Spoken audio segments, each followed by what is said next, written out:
ಎಲ್ಲರಿಗೂ ನಮಸ್ಕಾರ.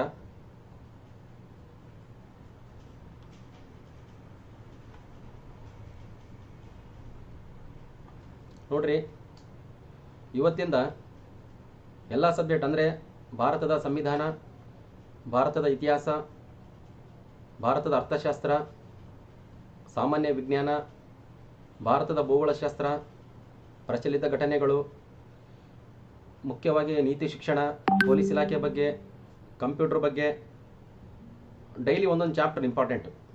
ಎಲ್ಲ ಸಬ್ಜೆಕ್ಟ್ನಲ್ಲಿ ಸಂವಿಧಾನಕ್ಕೆ ಸಂಬಂಧಪಟ್ಟಂತೆ ಒಂದು ಚಾಪ್ಟರ್ ಇಂಪಾರ್ಟೆಂಟು, ಇತಿಹಾಸಕ್ಕೆ ಸಂಬಂಧಪಟ್ಟಂತೆ ಒಂದು ಚಾಪ್ಟ್ರು, ಸೈನ್ಸಿಗೆ ಸಂಬಂಧಪಟ್ಟಂತೆ ಒಂದು ಚಾಪ್ಟ್ರು.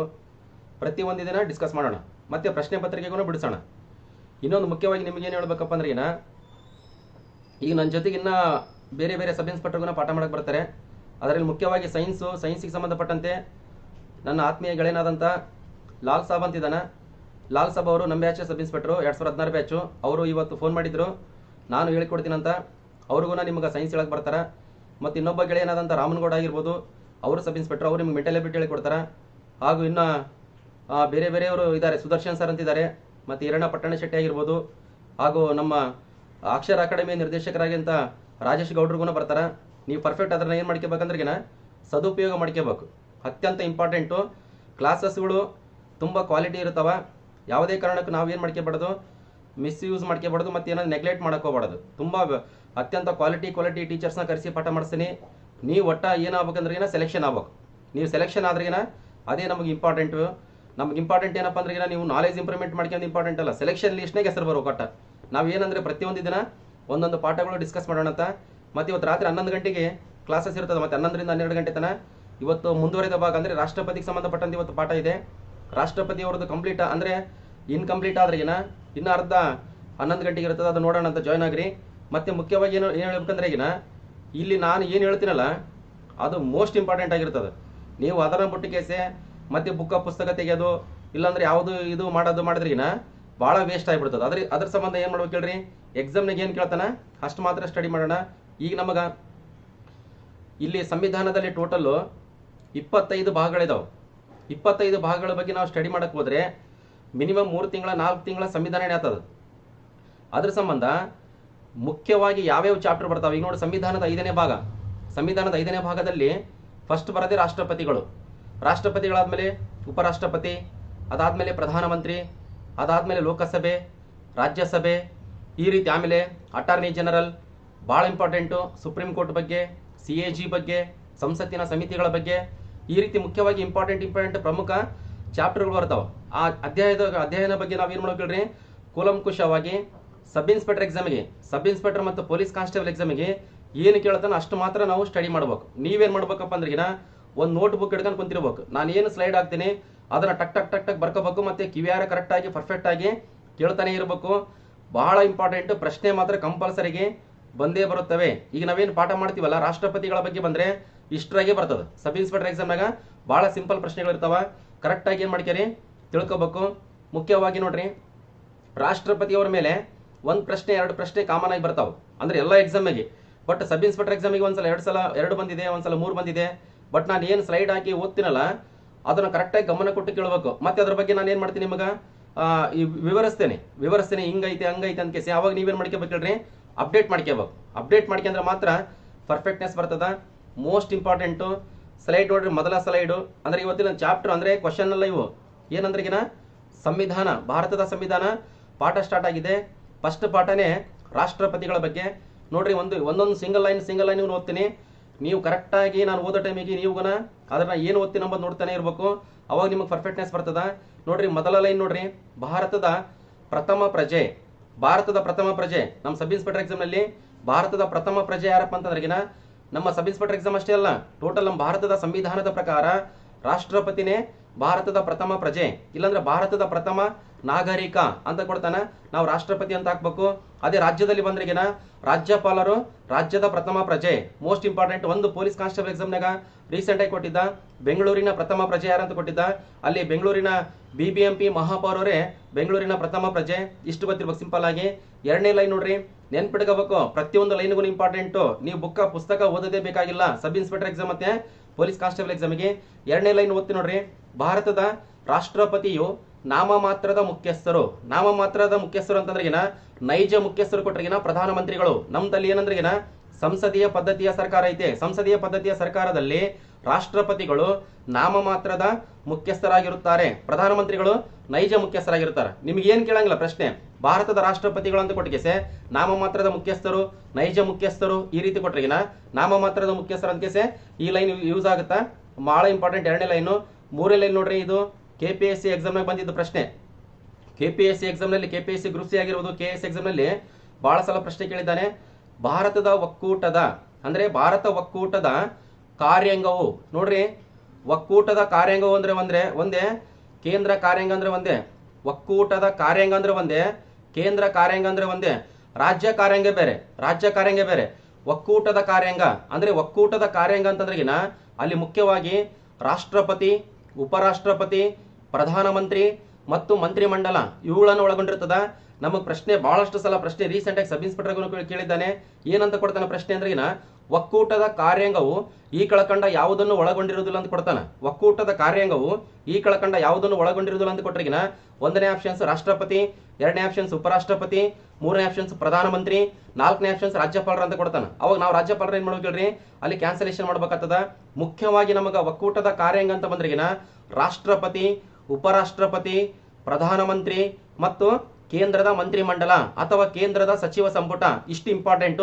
ಇದೇ ಕನ್ವರ್ಟ್ ಆಗಿ ರಾಜ್ಯಕ್ಕೆ ಸಂಬಂಧಪಟ್ಟಂತೆ ಹೋಲಿಕೆ ಮಾಡಿದ್ರಿಗಿನ ರಾಜ್ಯ ಕಾರ್ಯಾಂಗ ಅಂತ ಬಂದ್ರಿಗಿನ ರಾಷ್ಟ್ರಪತಿ ಪ್ಲೇಸ್ ನಲ್ಲಿ ರಾಜ್ಯಪಾಲರು, ಉಪರಾಷ್ಟ್ರಪತಿ ಪ್ಲೇಸ್ ನಲ್ಲಿ ಉಪರಾಜ್ಯಪಾಲರು ಇಲ್ಲ, ಪ್ರಧಾನಮಂತ್ರಿ ಪ್ಲೇಸ್ ನಲ್ಲಿ ಮುಖ್ಯಮಂತ್ರಿ, ಮಂತ್ರಿಮಂಡಲ ಪ್ಲೇಸ್ ನಲ್ಲಿ ರಾಜ್ಯದ ಮಂತ್ರಿಮಂಡಲ. ಅಂದ್ರೆ ಕೇಂದ್ರ ಕಾರ್ಯಾಂಗ ಅಂತ ಬಂದ್ರಿಗಿನ ರಾಷ್ಟ್ರಪತಿ, ಉಪರಾಷ್ಟ್ರಪತಿ, ಪ್ರಧಾನಮಂತ್ರಿ ಮತ್ತು ಅವರ ಸಚಿವ ಸಂಪುಟ. ರಾಜ್ಯ ಕಾರ್ಯಾಂಗ ಅಂತ ಬಂದ್ರಿಗಿನ ರಾಜ್ಯ ಕಾರ್ಯಾಂಗದಲ್ಲಿ ಇಂಪಾರ್ಟೆಂಟ್ ರಾಜ್ಯಪಾಲರು, ಮುಖ್ಯಮಂತ್ರಿ ಮತ್ತು ಅವರ ಸಚಿವ ಸಂಪುಟ ಇಷ್ಟು ಬರ್ತದೆ ಇಂಪಾರ್ಟೆಂಟ್. ಈ ಲೈನ್ ಹೆಂಗನ ಮಾಡ್ಕೇಸೆ ನೆನ್ಪಿಟ್ಕೋಬೇಕು. ಅತ್ಯಂತ ದೊಡ್ಡ ಪ್ರಶ್ನೆ, ಕನ್ಫ್ಯೂಸ್ ಆಗ್ತದ, ಬಹಳ ಇಂಪಾರ್ಟೆಂಟ್. ಭಾರತದ ಪ್ರಥಮ ಪ್ರಜೆ ಅದೆಲ್ಲರಿಗೂ ಗೊತ್ತಿರ್ತದ. ಭಾರತದ ಪ್ರಥಮ ಪ್ರಜೆ ರಾಷ್ಟ್ರಪತಿ, ನಾಮಮಾತ್ರದ ಮುಖ್ಯಸ್ಥರು ಎಲ್ರಿಗೂ ಗೊತ್ತಿರ್ತದ. ಆದ್ರೆ ಈ ಮೂರನೇ ಲೈನ್ ಐತಲ್ಲ, ಮೂರನೇ ಲೈನ್ ಮೋಸ್ಟ್ ಇಂಪಾರ್ಟೆಂಟ್. ನಿಮಗೆ ಯಾರೇ ಕೇಳಲಿ ಒಕ್ಕೂಟದ ಕಾರ್ಯಾಂಗ, ಕೇಂದ್ರ ಕಾರ್ಯಾಂಗ ಅಂತ ಬಂದ್ರಿಗಿನ ರಾಷ್ಟ್ರಪತಿ, ಉಪರಾಷ್ಟ್ರಪತಿ, ಪ್ರಧಾನಮಂತ್ರಿ, ಮಂತ್ರಿಮಂಡಲವನ್ನು ಒಳಗೊಂಡಿರುತ್ತದೆ ಇಷ್ಟು ಗೊತ್ತಿರಬೇಕು. ಅದೇ ರಾಜ್ಯ ಕಾರ್ಯಾಂಗ ಅಂತ ಬಂದ್ರಿಗಿನ ರಾಜ್ಯಪಾಲರು, ಮುಖ್ಯಮಂತ್ರಿ ಮತ್ತು ರಾಜ್ಯ ಮಂತ್ರಿಮಂಡಲವನ್ನು ಒಳಗೊಂಡಿರ್ತದೆ ಅಂತ ಹಾಕ್ಬೇಕು ಟಿಕ್. ಬಹಳ ಇಂಪಾರ್ಟೆಂಟ್. ಇಷ್ಟು ಮೂರು ಲೈನ್ ಬಗ್ಗೆ ನಿಮ್ಗೆ ಏನಾದರೂ ಡೌಟ್ಸ್ ಇದ್ರಿಗಿನ ನೆಕ್ಸ್ಟ್ ಕ್ಲಾಸ್ ನಲ್ಲಿ ಡಿಸ್ಕಸ್ ಮಾಡಮಂತ. ಮೂರು ಲೈನ್ ಮೋಸ್ಟ್ ಇಂಪಾರ್ಟೆಂಟ್. ಈಗ ನಿಮ್ಗೆ ಅರ್ಥ ಆಯ್ತು ಅಂತ ಅನ್ಕೊಂಡಿದ್ದೀನಿ. ನೆಕ್ಸ್ಟ್ ಈಗ ಇಂಪಾರ್ಟೆಂಟ್ ಮುಖ್ಯವಾಗಿ ಸಂಬಂಧಿಸಿದ ವಿಧಿಗಳಂತಿದೆ ನೋಡ್ರಿ. ರಾಷ್ಟ್ರಪತಿಗಳ ಬಗ್ಗೆ ಎಷ್ಟು ಓದಿರ್ಗೂ ಕಮ್ಮಿನೇ. ಬಟ್ ಏನಪ್ಪ ಅಂದ್ರೆ ಎಕ್ಸಾಮ್ನಾಗ ಏನು ಕೇಳ್ತಾರಲ್ಲ ಅಷ್ಟು ಮಾತ್ರ ಸ್ಟಡಿ ಮಾಡ್ಬೇಕು ನಾವು. ಯಾವ ಎಕ್ಸಾಮಿಗೆ? ಸಬ್ ಇನ್ಸ್ಪೆಕ್ಟರ್ ಎಕ್ಸಾಮ್ ಆಗಿರ್ಬೋದು ಮತ್ತೆ ಪೊಲೀಸ್ ಕಾನ್ಸ್ಟೇಬಲ್ ಎಕ್ಸಾಮ್ ಆಗಿರ್ಬೋದು. ನೋಡ್ರಿ ಇಂಪಾರ್ಟೆಂಟ್, ಎಲ್ಲ ಆರ್ಟಿಕಲ್ಸ್ ಇಂಪಾರ್ಟೆಂಟ್ ಅಲ್ಲ, ಕೆಲವೊಂದು ಆರ್ಟಿಕಲ್ಸ್ ಓದ್ತೀನಿ ನೋಡ್ರಿ. ಇಂಪಾರ್ಟೆಂಟ್ ಸಂವಿಧಾನದ 52ನೇ ವಿಧಿ ಬಹಳ ಇಂಪಾರ್ಟೆಂಟ್. ಹೈಸ್ಕೂಲ್ ಟೀಚರ್ನಲ್ಲಿ ಬಹಳ ಸಲ ಕೇಳಿದ್ದಾನೆ, ಮತ್ತೆ SDFD ದಲ್ಲಿಗೂ ಕೇಳಿದ್ದಾನೆ. ಸಂವಿಧಾನದ 52ನೇ ವಿಧಿ ಅಂದ್ರೆ ನೋಡ್ರಿ ಅಲ್ಲಿ ಏನಂತ ಹೇಳ್ತದ, ಭಾರತದಲ್ಲಿ ಒಬ್ಬ ರಾಷ್ಟ್ರಪತಿ ಇರಬೇಕು. ಮೋಸ್ಟ್ ಇಂಪಾರ್ಟೆಂಟ್ ನೋಡ್ರಿ. ಈಗ ಭಾರತದಲ್ಲಿ ರಾಷ್ಟ್ರಪತಿ ಯಾರಾದ್ರೆ ಈಗ ಶ್ರೀ ರಾಮನಾಥ ಕೋವಿಂದ್ 14ನೇ ರಾಷ್ಟ್ರಪತಿ. ಒಬ್ಬರೇ ಇದಾರಲ್ಲ, ಒಬ್ಬರೇ ಇದಾರೆ ಅಂತಂದ್ರೆ ಈ ಆರ್ಟಿಕಲ್ ಪ್ರಕಾರನೇ ಇದಾರೆ ಅಂತ ಅರ್ಥ. ಯಾವ ಆರ್ಟಿಕಲ್ ಪ್ರಕಾರ? 52ನೇ ವಿಧಿಯ ಪ್ರಕಾರ. ಅಂದ್ರೆ ಭಾರತದಲ್ಲಿ ಸಂವಿಧಾನದ 52ನೇ ವಿಧಿಯ ಪ್ರಕಾರ ಒಬ್ಬ ರಾಷ್ಟ್ರಪತಿ ಇರ್ಬೇಕಂತ ಐತೆ. ಅದ್ರ ಸಂಬಂಧ ಈಗ ಪ್ರೆಸೆಂಟ್ ಎಷ್ಟು ಜನ ರಾಷ್ಟ್ರಪತಿ ಇದಾರ? ಒಬ್ಬರೇ ರಾಷ್ಟ್ರಪತಿ ಇರೋದು. ಎಷ್ಟನೇ ಆರ್ಟಿಕಲ್ ಪ್ರಕಾರ ಅಂದ್ಕೊಟ್ರಿಗಿನ 52ನೇ ವಿಧಿಯ ಪ್ರಕಾರ. ತುಂಬಾ ಸಲ ಪ್ರಶ್ನೆ KPSC ಎಕ್ಸಾಮ್ನಲ್ಲಿ ಕೇಳಿದ್ದಾನೆ. ಏನಂತಂದ್ರಿಗಿನ ಭಾರತದಲ್ಲಿ ರಾಷ್ಟ್ರಪತಿಗಳು ಒಬ್ಬರೇ ಇರ್ಬೇಕಂತ ಕೇಸೆ ಈ ಕೆಳಕಂಡ ಎಷ್ಟನೇ ವಿಧಿಯಲ್ಲಿ ಉಲ್ಲೇಖಿಸಲಾಗಿದೆ ಅಂತ ಕೊಟ್ರಿಗಿನ 52ನೇ ವಿಧಿ. 52ನೇ ವಿಧಿ ಇಂಪಾರ್ಟೆಂಟ್, ಬಹಳ ಇಂಪಾರ್ಟೆಂಟ್. ನೆಕ್ಸ್ಟ್ ಈಗ 53 ಅಂತ ಕೊಟ್ರಿಗಿನ 53ನೇ ಆರ್ಟಿಕಲ್ ಬಗ್ಗೆ ಇದುವರೆಗೆ ಒಂದು ಸಲಗುನ ಪ್ರಶ್ನೆ ಕೇಳಿಲ್ಲ, ಆದ್ರೂ ಗೊತ್ತಿರಲಿ. 53ನೇ ವಿಧಿ ಏನ್ ಹೇಳ್ತದೆ ಅಂತ ಕೊಟ್ರಿಗಿನ ರಾಷ್ಟ್ರಪತಿ ಕೇಂದ್ರದ ಕಾರ್ಯಾಂಗದ ಅಧಿಕಾರಿ. ರಾಷ್ಟ್ರಪತಿ ಕೇಂದ್ರದ ಕಾರ್ಯಾಂಗದ ಅಧಿಕಾರಿ ಅಂತ ಕೇಸ್ ಎಷ್ಟನೇ ಆರ್ಟಿಕಲ್ನಾಗ ಉಲ್ಲೇಖಿಸಲಾಗಿದೆ ಅಂತ ಕೊಟ್ರಿಗಿನ 53. ನೆಕ್ಸ್ಟ್ ನೋಡ್ರಿ 54ನೇ ಆರ್ಟಿಕಲ್. 54ನೇ ಆರ್ಟಿಕಲ್ ಬಹಳ ಇಂಪಾರ್ಟೆಂಟ್. 54ನೇ ಆರ್ಟಿಕಲ್ ಯಾವ್ದಕ್ಕೆ ಸಂಬಂಧಪಟ್ಟದ ಅಂತ ಕೊಟ್ರಿಗಿನ ರಾಷ್ಟ್ರಪತಿಯವರ ಚುನಾವಣೆ. ಬಹಳ ಇಂಪಾರ್ಟೆಂಟ್. ರಾಷ್ಟ್ರಪತಿಯವರ ಚುನಾವಣೆಗೆ ಸಂಬಂಧಪಟ್ಟಂತ ಆರ್ಟಿಕಲ್ ಕೊಟ್ರಿಗಿನ 54 ಅಂತ ಹಾಕ್ಬೇಕು. 54 ಮತ್ತು ಇನ್ನೊಂದು 55 ಅಂತ ಬರ್ತದ. ಬಟ್ 54 ಮಾತ್ರ ಮೋಸ್ಟ್ ಇಂಪಾರ್ಟೆಂಟ್. 54 ರಾಷ್ಟ್ರಪತಿಗಳ ಚುನಾವಣೆಗೆ ಸಂಬಂಧಪಟ್ಟದ. ಅಂದ್ರೆ ರಾಷ್ಟ್ರಪತಿಗಳ ಚುನಾವಣೆಯಲ್ಲಿ ರಾಷ್ಟ್ರಪತಿ ಚುನಾವಣೆ ಒಂದು ಇದರಲ್ಲಿ ಎಲೆಕ್ಟ್ರೋ ಕಾಲೇಜಿನಲ್ಲಿ ಯಾರ್ಯಾರು ಮತದಾನ ಮಾಡ್ತಾರೆ ಅಂತ ಇಲ್ಲಿ ಸ್ಲೈಡ್ ಅಲ್ಲಿ ಇದೆ ನೋಡಿ. Most important. ಇವು 4 ಪಾಯಿಂಟ್ಸ್ ಹೆಂಗನ ಮಾಡಿ ನೆನ್ಪಿಟ್ಕೋಬೇಕು. FDA ಎಕ್ಸಾಮ್ನಾಗ FDA ಎಕ್ಸಾಮ್ ನಲ್ಲಿ ಭಾಳ ಇಂಪಾರ್ಟೆಂಟು. ಪ್ರಶ್ನೆ ಮಾತ್ರ ಕಂಪಲ್ಸರಿಗೆ ಕೇಳ್ತದ ನೋಡ್ರಿ. ಸೌಂಡ್ ಬರ್ತಾ ಇಲ್ವಾ? ಸೌಂಡ್ ವಾಯ್ಸ್ ಕೇಳಿಸ್ತಾ ಇಲ್ವಾ? ಧ್ವನಿ ಕೇಳಿಸ್ತಾ ಇಲ್ಲ? ಧ್ವನಿ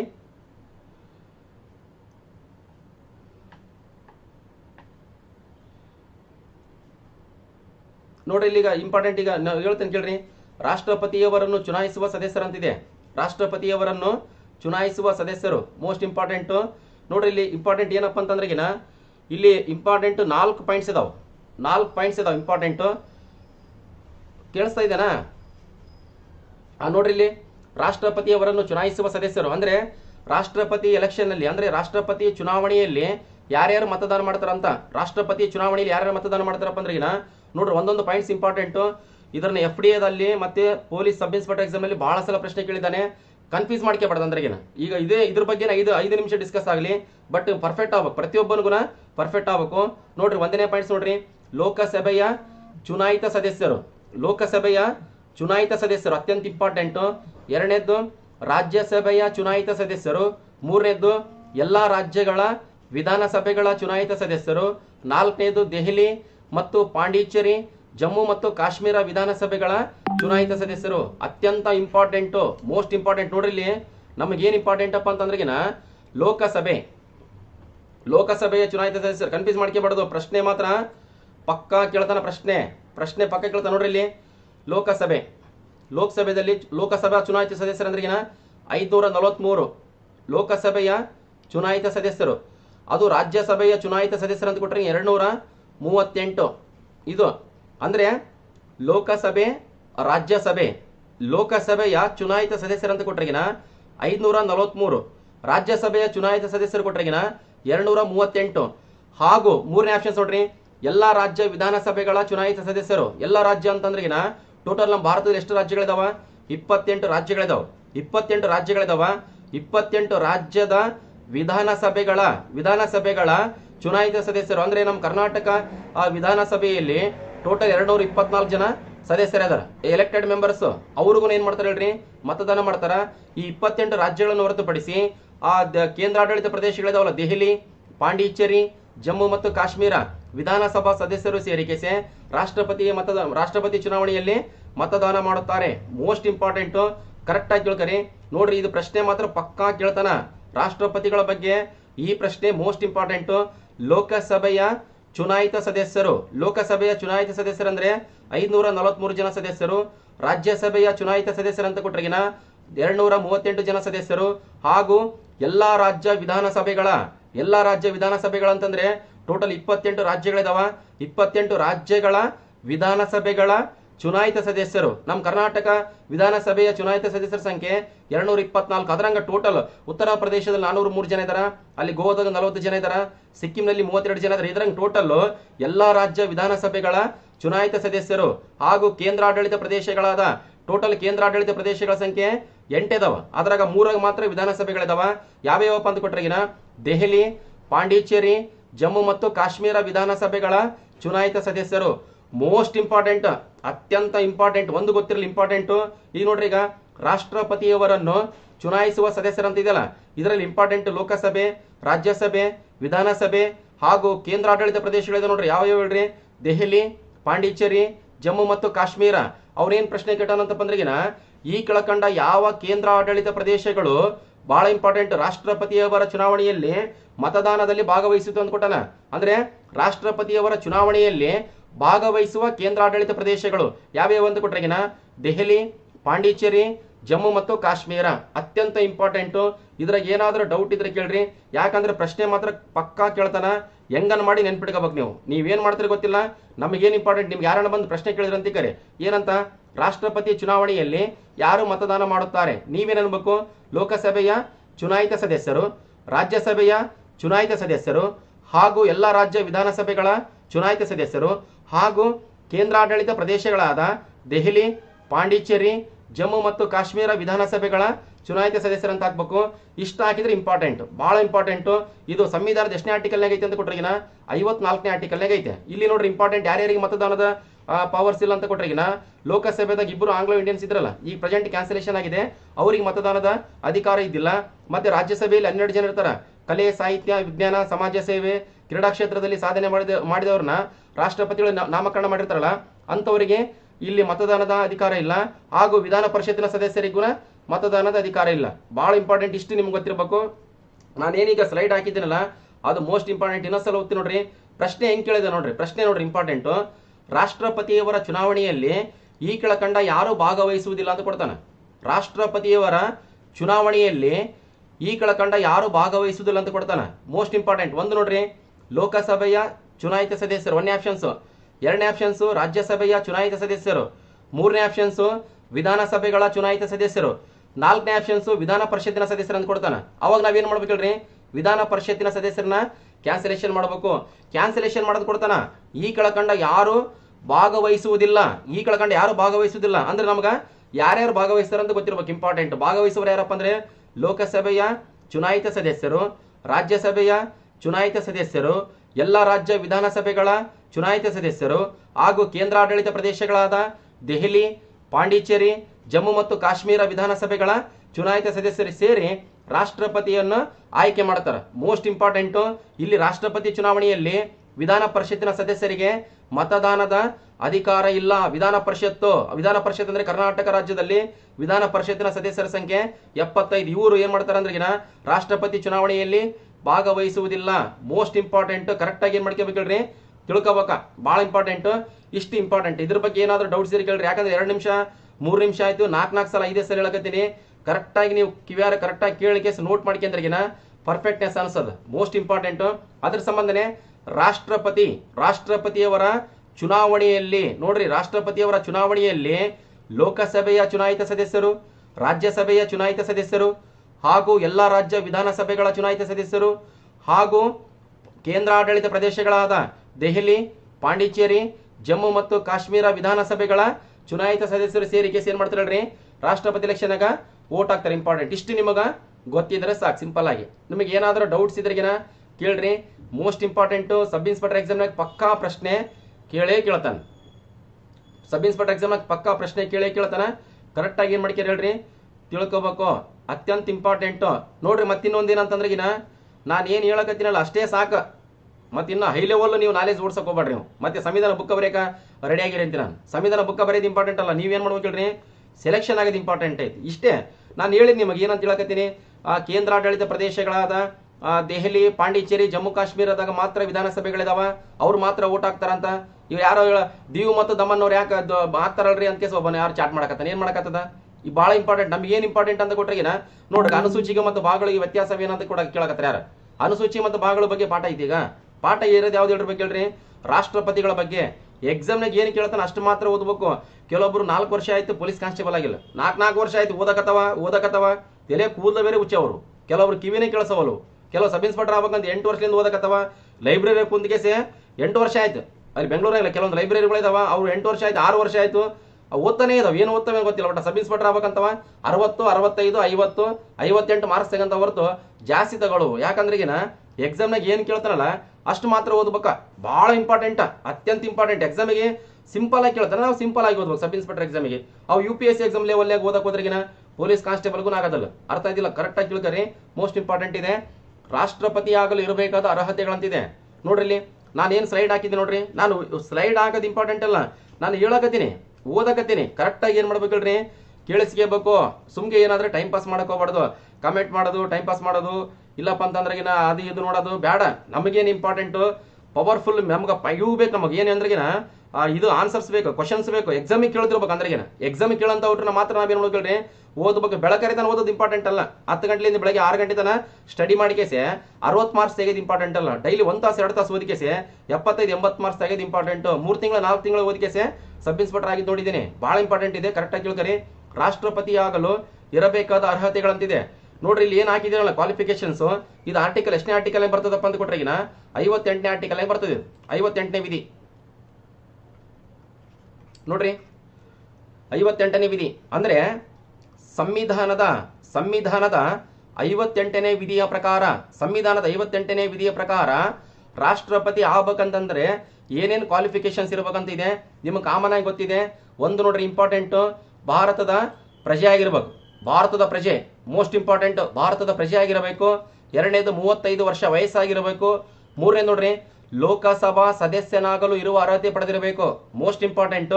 ನಾಲ್ಕನೇದು ಕೊಟ್ರಿಗಿನ ಲಾಭದಾಯಕ ಹುದ್ದೆಯಲ್ಲಿರಬಾರದು. ಲಾಭದಾಯಕ ಹುದ್ದೆಯಲ್ಲಿರಬಾರದು. 4 ಇಂಪಾರ್ಟೆಂಟ್ ಪಾಯಿಂಟ್ಸ್ ಇದಾವ.